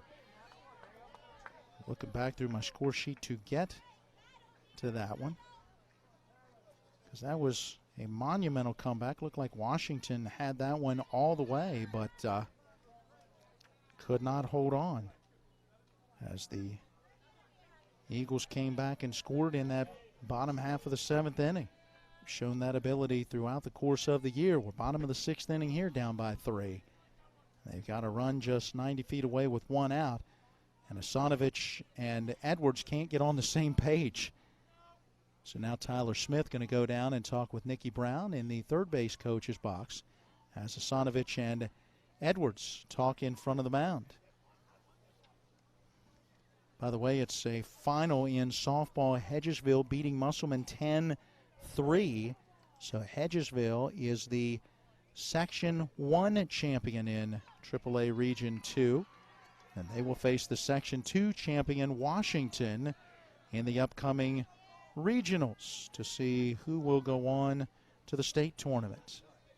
Congratulations to the Eagles and the Lady Patriots. Here we go. Back to action with a 2-ball, 2-strike pitch. Low and outside. It's in the dirt. It is blocked by the catcher, Rasanovich, who is able to step out in front of the plate and throw to first to get the out, and then retreat quickly to the plate to make sure that Riley Bubb does not have a chance to score. That's a nice play by Asanovich. Fifth strikeout in the ballgame for Edwards. Really pulled the string and had Smith out in front. That ball, though, in the dirt. Asanovich blocked it out in front of the plate and was all the way out in front of the dirt circle on the grass when he made the throw to first, and then retreated to be able to prevent the run from scoring. Ground ball, backhand stab on his knees by the third baseman, and then the throw from Michael Lupus across the diamond pulls Isaiah Morris down the line and across in front of the runner, and he not only fields it but applies the tag to the runner going by to get the out. Wow. That is incredible. So Lane DeLauder swinging at the first pitch will ground out 5-3, put a star by that one as it was a nice stop by Lupus going down to a knee to backhand right on the line, and then an even better play by Morris at first as he was able to come off, field it, and apply a tag to the runner going by. We will add to the seventh and final inning of regulation with the score still Martinsburg 6, Hedgesville 3. All right, Matt, when it comes to flooring, you can't beat luxury vinyl. It's waterproof, easy to clean and maintain, extremely durable, and looks great. Are you nuts? Hardwood flooring's the way to go. It's durable, easy to maintain, matches every decor, and increases the value of your home instantly. All right, one thing we can agree on is Tripp's Floor Sanding and Berkeley Fashion Flooring. They'll take care of you with great selection, service, and pricing. Whether it's hardwood or luxury vinyl, call Trips at 304-229-7009. Or visit TrippsFloorSanding.com. At the Berkeley County Health Department, our motto is Prevent, Promote, Protect. Since 1935, our mission has been to provide clinical and environmental services to protect the health of the general public. We're committed to building public health in our community by offering a wide range of services, including blood pressure screening, breast and cervical screening, family planning, counseling, lab testing, and more. We perform health inspections to make sure the restaurants you visit are clean, and we prepare and coordinate plans to respond to all hazards. The Berkeley County Health Department, 122 Waverly Court, Martinsburg. If you missed it earlier, Philadelphia knocking off our Washington Nationals earlier today, 5-2. The Phillies and Nationals will play again tomorrow in Philadelphia at 1:05, pregame at 12:35 right here. As we go to the top of the seventh, Michael Lupus fouls the first pitch out of play for strike one. Thomas Budka trying to close this one out and keep Hedgesville right now down by only 3, give them a chance in their final at bat. Here's a fastball just inside. 1-1 the count to Lupus, who has walked twice and reached on an error. Here's a fastball grounded towards the shortstop. West over to his left, has it, fields, throws in a little bit high. That one, I think, nicked off the glove of the first baseman, Tyler Smith, as he was reaching up for that one. Not sure if it sailed on him just a little or if he just didn't get the glove up high enough. And that'll be an error, the third of the day for Hedgesville, allowing Lupus to reach. So that will bring up Matthew Asanovich. And let's see, we may get a pinch runner, and we will. Isaac Grove. So Grove with good speed taking over as a pinch runner here in this situation. The freshman will get some instructions from head coach Aaron Byler along with Matthew Asanovich. You would imagine in this situation that there may be the discussion about getting that sacrifice bunt down and trying to advance that base runner and try to add to a right now 3-run edge. Coming up in the bottom half of inning number 8, inning number 7, it'll be the 8, 9, and 1 hitters for Hedgesville in that final at bat. Conference concludes. Pinch runner taking his position and stretching out his lead. Budka with the pitch, squaring and taking. The fastball high and outside is Hasanovich. Milton came up looking like he would try to throw behind the runner at first, but did not. Through 6 innings, Martinsburg 6 runs, 6 hits, no errors, 10 left. 8 have been left on. Here's a bunt pushed right back to the pitcher on the front slope of the mound. He fields and makes that throw to second in time to get the force out there, but then the throw from Braylon Connor to try to turn 2 high over the head of the first baseman. And reaching at first, Hasanovich on the fielder's choice. So no sacrifice, as that out will go 1-4. 1 down in the inning, and let's see if we'll get a different runner now. Isaac Grove had been serving as a courtesy runner for the catcher, but now Grove was just a pinch runner, so he's not going to be able to do that again. So who will this one be? Didn't quite get the number. Courtesy runner for the Bulldogs, number 6, Logan Welch. So it's 6. There you go. So Logan Wilt now takes over as a courtesy runner at first. Wilt aboard with 1 out. He will bring to the plate Landon Sifford. In the leadoff spot, he's batting for a 5th time tonight. But Garetti and the delivery. Down low for a ball. Sifford with a ground out to third in the first. A strikeout swinging in the second. A line out on a spectacular play from Riley Bubb at third in the third. And then was hit by a pitch his last time up in the 5th. He fouls the 1-0 out of play over the bleachers off the first base side. Now with 1 ball and 1 strike. Good crowd on hand for this one. Hedgesville with a chance to claim the sectional championship if they could rally right now down 6-3. A Martinsburg win, and these two teams play on Monday night right back here for that sectional crown. Sifford takes down low, 2 balls, 1 strike. Hedgesville is the top seed, getting a chance to host each game. The 2 ball, 1 strike pitch due. Here it comes, and it's a high bouncer towards third. Bubb has it, goes to second for 1, and that throw to first again high goes right off the top of the fencing. And once again, Sifford will reach on a fielder's choice. This time the out going 5-4. That erases Wilt at the second base bag for the second out of the inning. So 2 down, 1 on, and it brings up Hudson Clement, the junior second baseman, number 2 hitter in the order. He bats for a 5th time. And he swings and sends a pop-up, headed over towards the dugout off the first base side, and that one hitting behind the Hedgesville dugout out of play. Clement doubled and scored in the first, walked and scored in the third, grounded out to Bubb at third in the 4th, and then in the 5th inning struck out swinging at a 2-2. Batting here with 2 outs, a runner at first. Bubb ready and the pitch. That breaking ball stays high for ball 1. Reisenweber due next. Isaiah Morris behind him, tough part of the order. Budka wants to get out of it right now and get his team in there for a chance in their final at-bats. This one a strike on the inside corner. Good-looking pitch for strike 2. Again, it's Connor, Lady, and Budka. The 8, 9, and 1 due in that Hedgesville 7th inning. A 1 ball, 2 strike pitch. Runner on the move, and the pitch to the plate hit high in the air and pretty deep into right center field. This is trouble if it's down, and it is down for extra bases. Making his turn, Sifford will come home to score while heading to third, and getting there on the head first dive goes Hudson Clement. The RBI triple, his 4th triple of the season.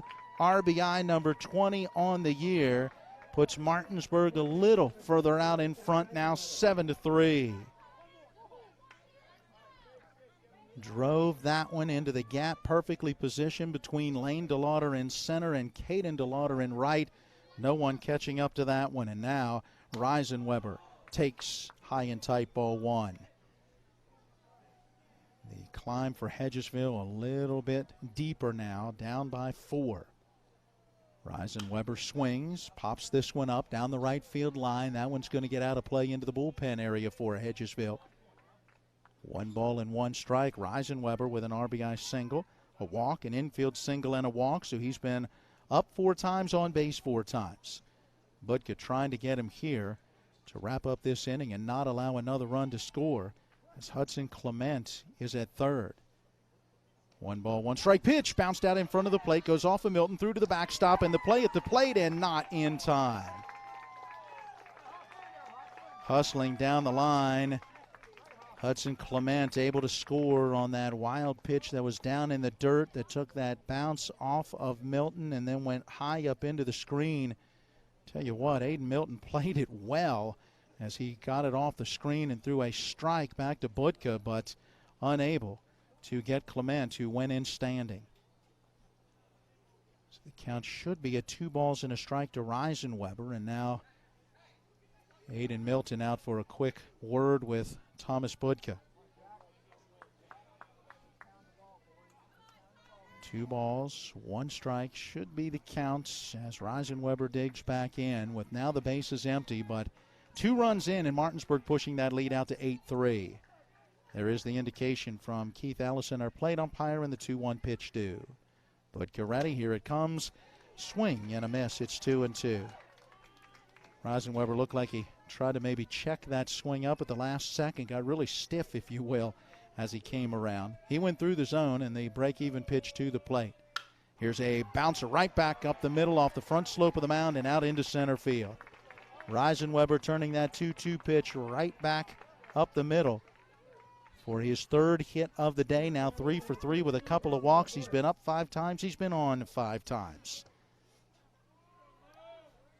It'll bring up Isaiah Morris and hang on. Eric Grove, head coach for Hedgesville, making that long stroll out.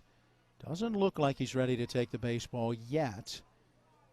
May just be a situation of talking to the entire infield and making sure everybody's in position defensively, seeing how Budka is mentally right now and physically. And Grove going to stick with Budka.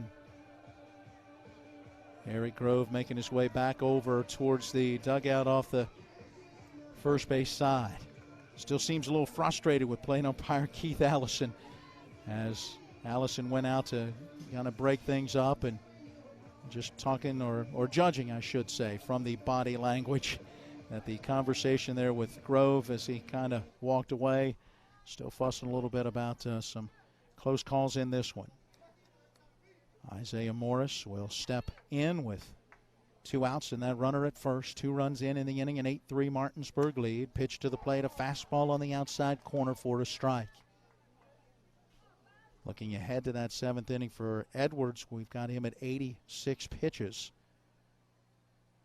So he could go better than 20 and get out of the inning pitching a complete game. Here's a ground ball to the first baseman, Tyler Smith, fielding and then outrunning Isaiah Morris to the bag. So on the 0-1, Morris grounds out first baseman unassisted, brings the inning to a close, but a couple of runs do come home to score on an RBI triple from Hudson Clement and then a wild pitch. We go to the bottom of the 7th, last chance for Hedgesville when we come back with Martinsburg leading 8-3.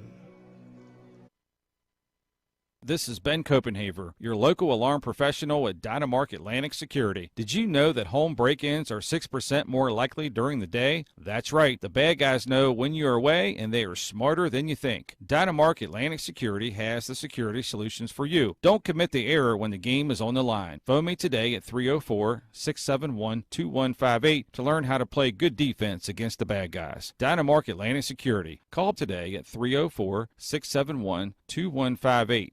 Remember that last trip to the auto mechanic? I also think your solenoid gasket is bad. What? Yep, that'll be another $500. Forget that and go to D&N Auto Specialist at 230 Tavern Road, Martinsburg, where honesty is their best policy. Serving the Eastern Panhandle since 1974, D&N Auto is family-owned and operated, specializing in exhaust alignments and tires. From general maintenance to major overhauls, they'll treat you right. Call D&N Auto Specialist at 304-267-4078. We are back once again here at Eagle Field, moving to the bottom of inning number 7. Last chance for Hedgesville as they are down now by 5, 8-3, the Martinsburg advantage. Braylon Connor out of the number 8 spot in the order, looking to get this one started. Then it's Cam Lady and Thomas Butka. And trying to get the complete game victory, Caleb Edwards. Through 6 innings, giving up 3 runs on 5 hits, and all 3 runs on that 3-run home run from Riley Bubb. If you will, one bad pitch from Edwards that Bubb made him pay for, and outside of that, he's pitched well. Braylon Connor takes the first pitch for strike 1. Connor up for a 3rd time, bounced into a 6 unassisted to 3 double play back in the 2nd, and then had a line out into center in the 4th. Swings and bounces this one foul, third base side. Count 0-2. An Eagle rally, and they could keep this one going into extras, or a walk-off win would give them the sectional championship. Should Edwards close it out and Martinsburg get the win, these two teams meet here on Monday. 0-2 pitch due, here it comes. Off speed, swing, and a miss. Yep, the appeal goes to the first base umpire, and John Mason says he went around. So Connor strikes out on 3 pitches. 6 Ks in the ball game now for Caleb Edwards. It brings up Cam Lady.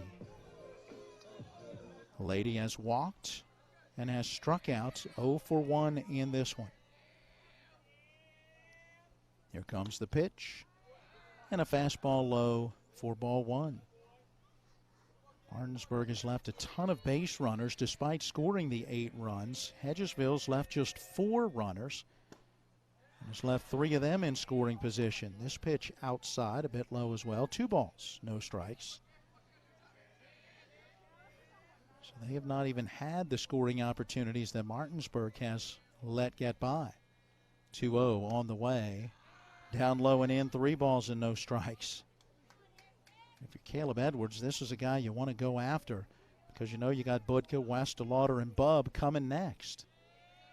3-0 on the way, and that is ball 4. So after a 3-pitch strikeout of Connor, it's a 4-pitch walk of Lady. And now here comes Thomas Budka in the leadoff spot. He's up with a 1-out base runner. Budka looking for his first hit today. He struck out in the 1st, struck out in the 3rd, and flied out to right in the 5th. Right-hand batter, right-hand pitcher. Edwards now from the stretch as Morris holds the runner at first. Here comes the first pitch of the at-bat, and a little up and in for ball 1. Kyle West to do next. Arguably the most dangerous hitter in this Hedgesville lineup. Martinsburg with some runs to play with, so to speak. It's an 8-3 lead. Your concern is not that runner at first. Your concern is the guy at the plate as Budka takes a strike. That runner on can come around and score, and you still get an 8-4 victory. Your concern's not him. Your concern is getting these final 2 outs. The 1-1 is due. Budka swings and fouls it into the netting straight back. 1 ball, 2 strikes.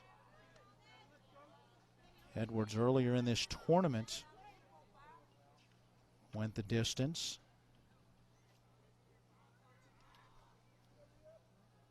That was in that 6-5 loss against Musselman, and in that went 103 pitches, 69 for strikes. The 1-2 on the way. Breaking pitch down low and outside, 2 balls and 2 strikes. It's kind of been an out pitch for him tonight, where he has pulled the string, tried to work that low outside part of the zone against the right-hand hitter. 2-2 is due. Edwards looks over his shoulder at the runner at first. Lady with his lead.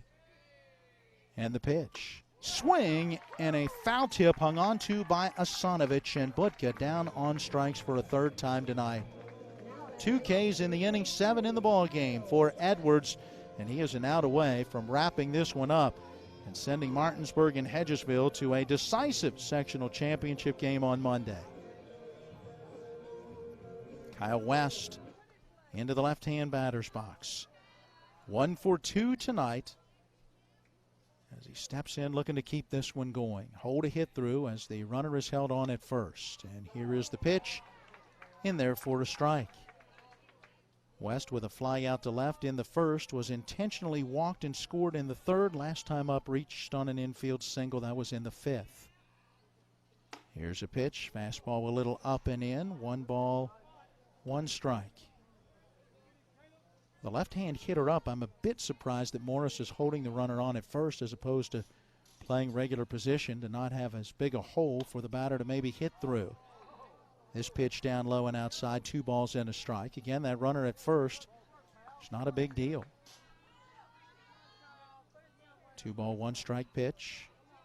Edwards ready, comes set and to the plate. Missing down and in to West, 3-1. He is being very cautious against the senior shortstop who came in hitting .474. Edwards taking his time as West awaits in the left-hand batter's box. 3 ball, 1 strike pitch. Here it comes. And that one just off the outside edge, ball 4. So West walks for a second time in this one. He's been on base 3 out of 4 times he's been up.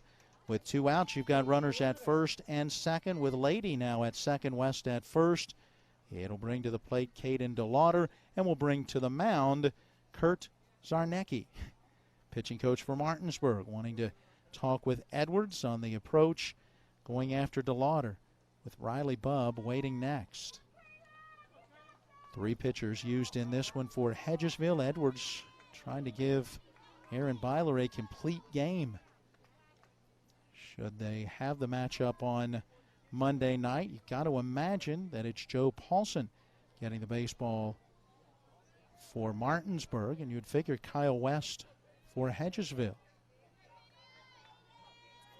Still an out to go here before this one wraps up. Edwards working to DeLauder with a first pitch inside for ball 1. Caden DeLauder has singled, bounced into a fielder's choice and scored, and lined out to center. So 1 for 3. Edwards really taking his time as he looks in and gets the sign from Asanovich. 1-0 on the way. That one a little up and away, and a throw behind the runner at first, and West goes back in. Count 2 balls and no strikes.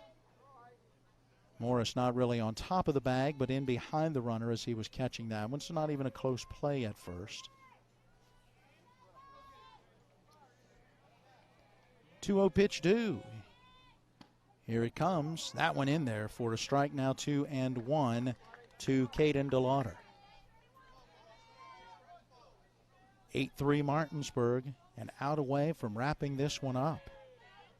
2 outs with 2 on, runners at first and second.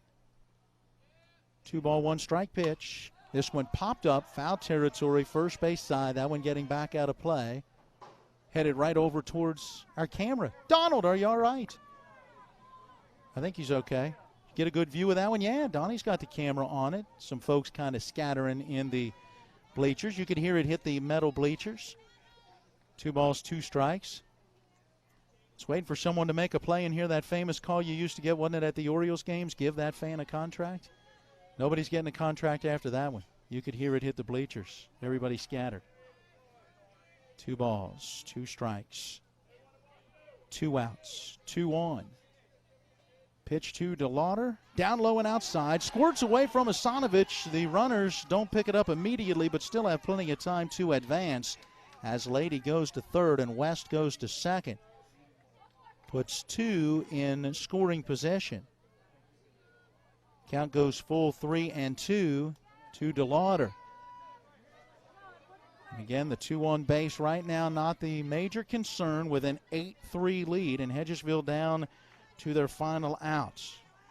Got to go after DeLauder at the plate with the 3-2 pitch due. Here it comes. And that one down low and outside. That is ball 4. And now things get a little more interesting. DeLauder drawing the walk, loads him up for Riley Bubb.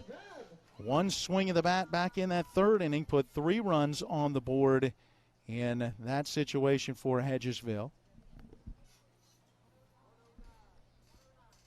And now we are checking to see exactly how many pitches everybody has as far as the count. I think it was on Edwards. I believe that's what that was about. That would be 5. That would be 10, 16, 19. I would have 23, which would put him at 109, and I believe that's what I heard. So basically he can face Riley Bubb, but this will be it, whether he gets him or not, as he will reach the pitch limit. And the first pitch to Bubb down low for a ball. Riley with a pop out to second in the first. That 3-run home run in the third. Walked last time up in the sixth. Takes this one for a strike, and it's 1-1.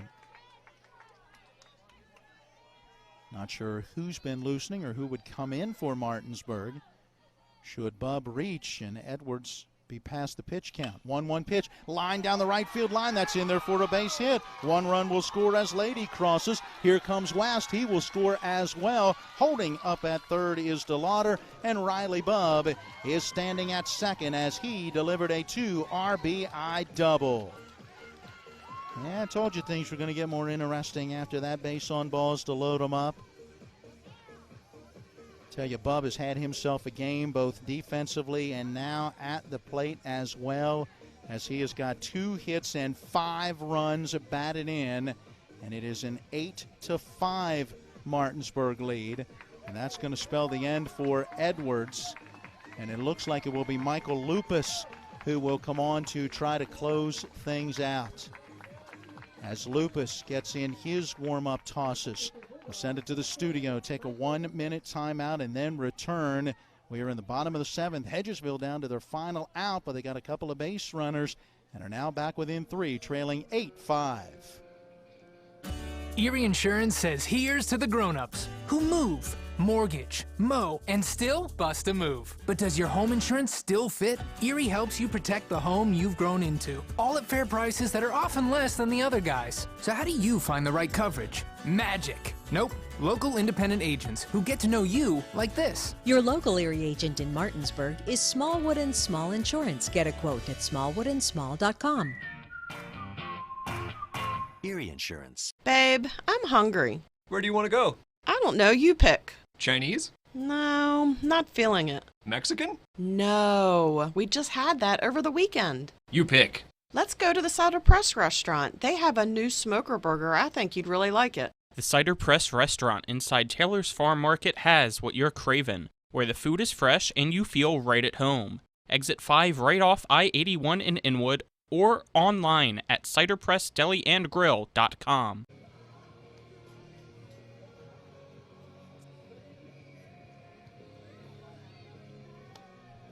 Well, we would have 112 pitches being thrown by Caleb Edwards. 61 of those for strikes as he goes 6 2/3 innings, giving up 5 runs on 6 hits. He struck out 7, but also walked 7, including 3 walks in this half inning, and the 2 runs that scored on the double in the right field corner from Riley Bubb reached on walks. Also reaching on a walk was Caden DeLauder. He stands all the way at third base, and standing at second after that double is Bubb, and now it's Aiden Milton to face Michael Lupus, who's trying to get the final out of this one and give Martinsburg the 8-5 win. And the first pitch of the at-bat inside and hit him. Aiden Milton taking that one in the back of the leg, hit by the pitch. Just like that, the bases are loaded, and now you've got the game-tying run on base at first. Gage Gano is going to run again at first as the courtesy runner as Tyler Smith stands in. Lupus on the season, 5 appearances with 1 start as his first pitch to Smith outside and low for ball 1. His record at 3-0 and his ERA at 3.0. He's working quickly. Pitch to the plate, taken for a strike. Now at 1-1 in 11 2/3 innings, allowing 9 runs, 5 earned on 12 hits. He's got 16 strikeouts while giving up just 5 walks. Lupus ready, and the delivery. Swing and a looper into shallow center field. Coming hard on it is Shine Knotts. He'll have to play it on a bounce. 1 run scores. Here comes another, and it's an 8-7 ball game as DeLauder scores from third. Bub scores from second. Milton, or I should say Gano, the courtesy runner, stopping at second on that one as Tyler Smith delivers the 2 RBI base hit out into shallow, really left at center field. Shine Knotts charging hard after it but could not get there. RBI number 8 and 9 on the season for Smith, and now the tying run is in scoring position at second base as it brings up Lane DeLauder.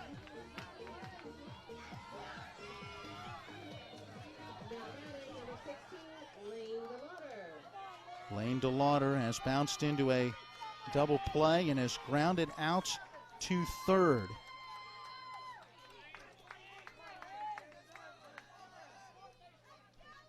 Some sort of a substitution announcement going from Keith Allison as the plate umpire, getting that from Eric Grove, the Hedgesville head coach, and then giving that over to Aaron Byler in the Martinsburg dugout. So here we go. DeLauder stands in. And the pitch, and it's down low. Asanovich knocking that one down, keeping it out in front of him and holding the runners. DeLauder is the 9th batter to hit in this bottom of the 7th, and here comes Aaron Byler. AB out to have a talk. He is asking, I believe, Isaiah Morris to come over and see what we're going to have. I think Morris is going to try to close it out. That's what we've got. Morris is going to give away the first baseman's mitt and ask for the regular glove as Edwards comes out of the dugout, and Edwards will go to first. So Lupus is going to come in and face 2 batters. He is going to hit 1 and give up a hit. No walks and no strikeouts. And when you look at it, all 7 of the runs will be credited to Caleb Edwards. Edwards re-entering and will now play at first. So Morris getting in his warm-up tosses, trying to close this one out. Let's take a quick look at some of his numbers. Isaiah Morris, 5 appearances, 1 start, a 1-1 record, and a 6.0 ERA. 7 innings he has worked, giving up 8 runs on 8 hits. 6 of those runs earned, and 9 strikeouts and 7 base on balls. Well, the walk has been a problem in this one for really both teams.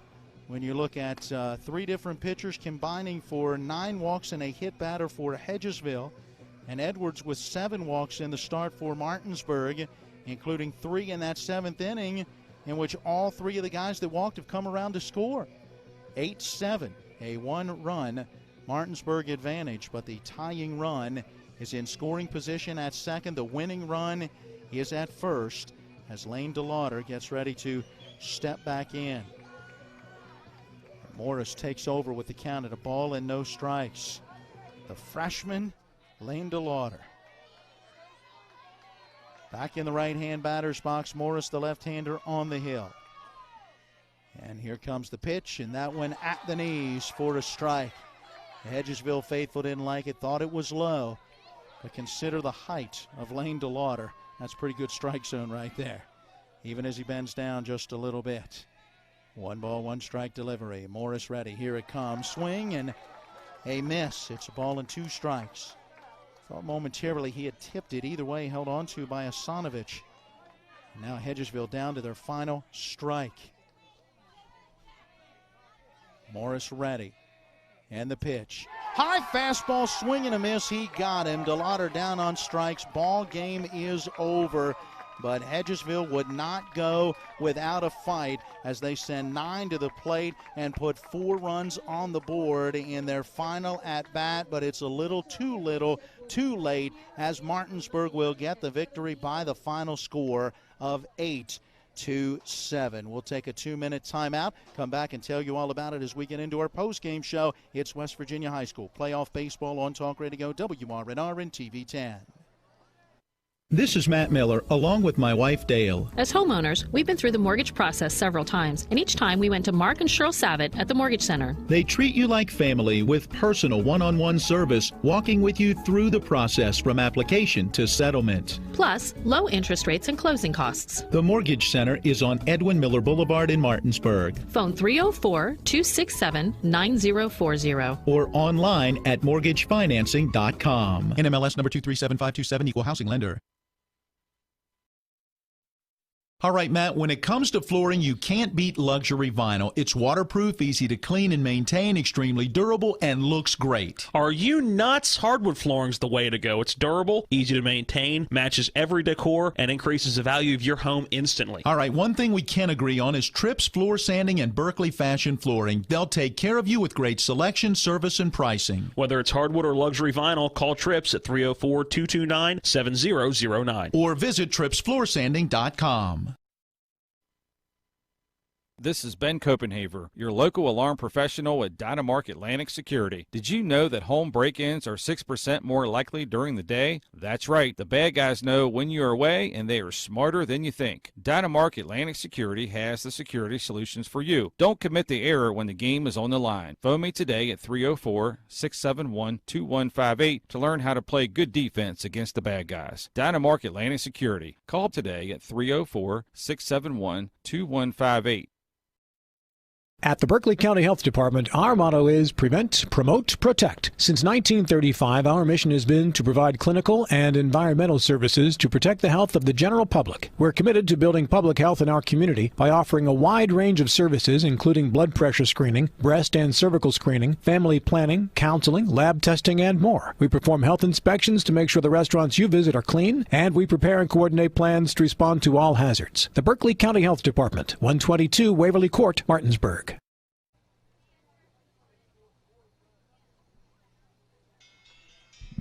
All right, we are back once again here at Eagle Field as the Martinsburg Bulldogs hold off the Hedgesville Eagles by a final score of 8-7. What a game. Matt Miller with you. Matt Crawford off this evening. So too John Alderton, Donald Kinney running our TV 10 camera. Avery Newport, our on-site producer, and Colin McLaughlin, our engineer, back at the studio. Well, Martinsburg took a 1-0 lead in the first inning. Hudson Clement a double. Jack Reisenweber with a single to bring him in.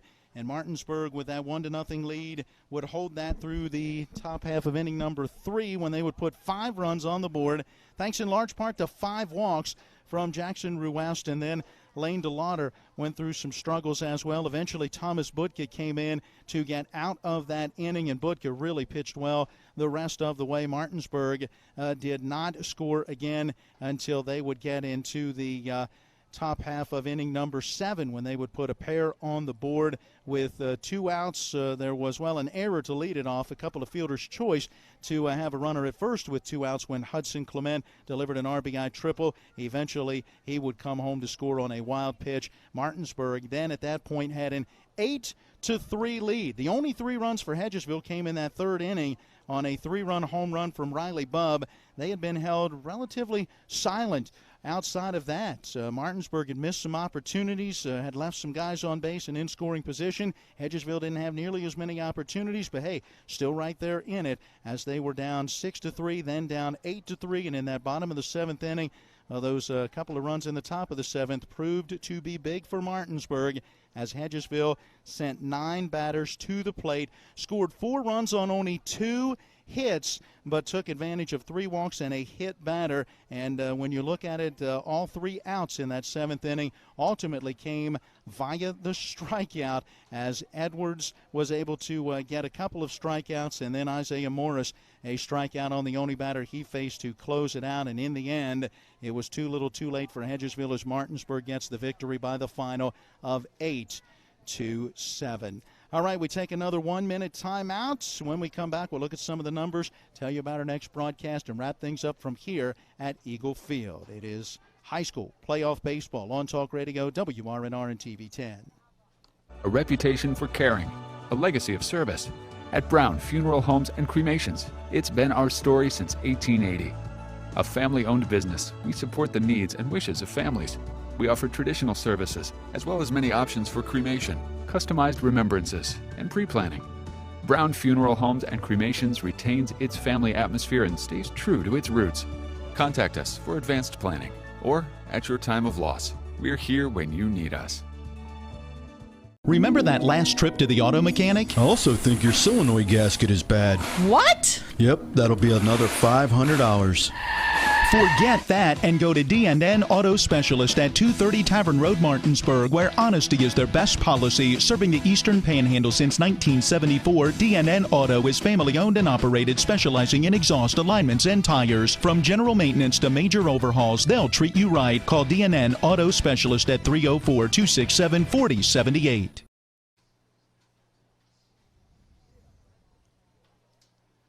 Well, back one final time on this Saturday night at Eagle Field as we put the finishing touches on this one. We take a look at some of the numbers. Jackson Ruest in the start for Hedgesville. 3 runs allowed on 3 hits in 2+ innings. 3 strikeouts and 4 walks. He will be the tough luck loser in this one, as it was a case where they were never able to get ahead or gain a lead at all after falling behind by that initial deficit. It was Lane DeLauder who would give up 3 runs on 1 hit in 1/3 of an inning, no strikeouts and 3 walks. Thomas Budka, 4 2/3 innings in relief. He gave up 2 runs on 4 hits, 6 strikeouts. He walked a pair and hit a batter. Caleb Edwards will get the victory in the start for Martinsburg. 6 2/3 innings. He gave up really all 7 runs on 6 hits and 7 strikeouts. He struggled a bit with control, 7 base on balls. Michael Lupus did not retire a batter. He gave up a hit and also hit a batter in the 2 that he faced. Isaiah Morris came in, faced 1 batter,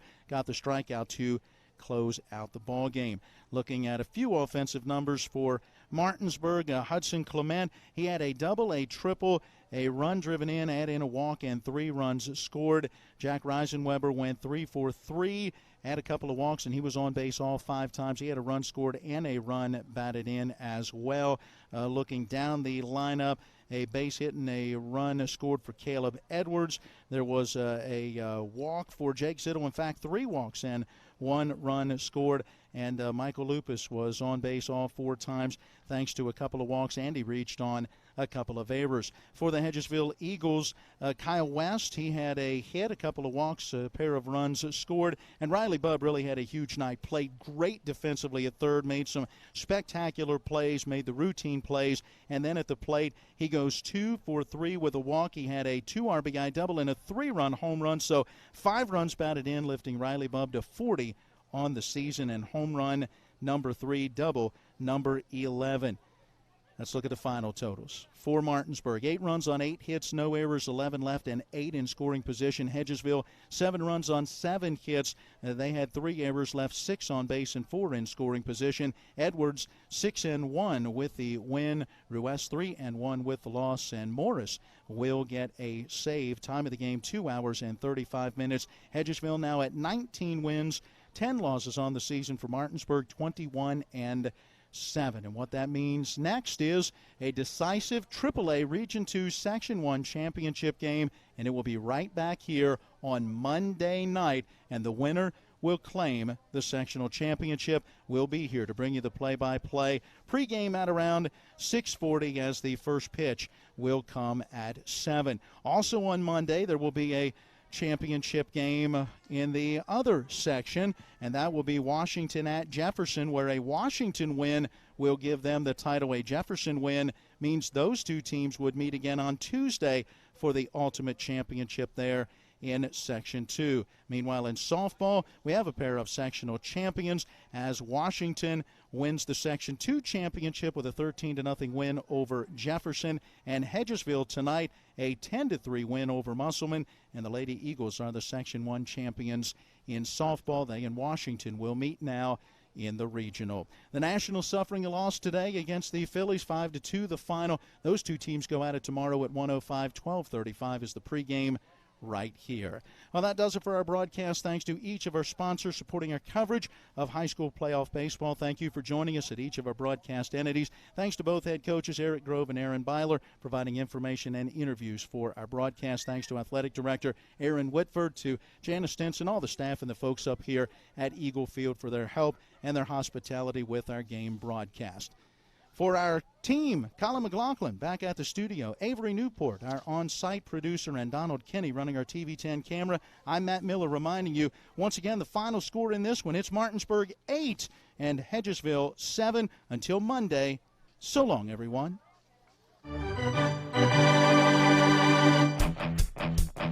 You've been listening to West Virginia High School Baseball. Today's game broadcast has been brought to you by Smallwood and Small Insurance, Thomas Miller Agent, Administrative Drive, Martinsburg. Cider Press Restaurant, Exit 5, Inwood. Trips Floor Sanding and Berkeley Fashion Flooring in Inwood. Chris Ross with Milestone Realty, Tavern Road, Martinsburg. The Mortgage Center in the Aiken Center, Martinsburg. DYNAMARK Atlantic Security, your local alarm professional. Ollie's VIP Northside, Veronica Drive, Martinsburg.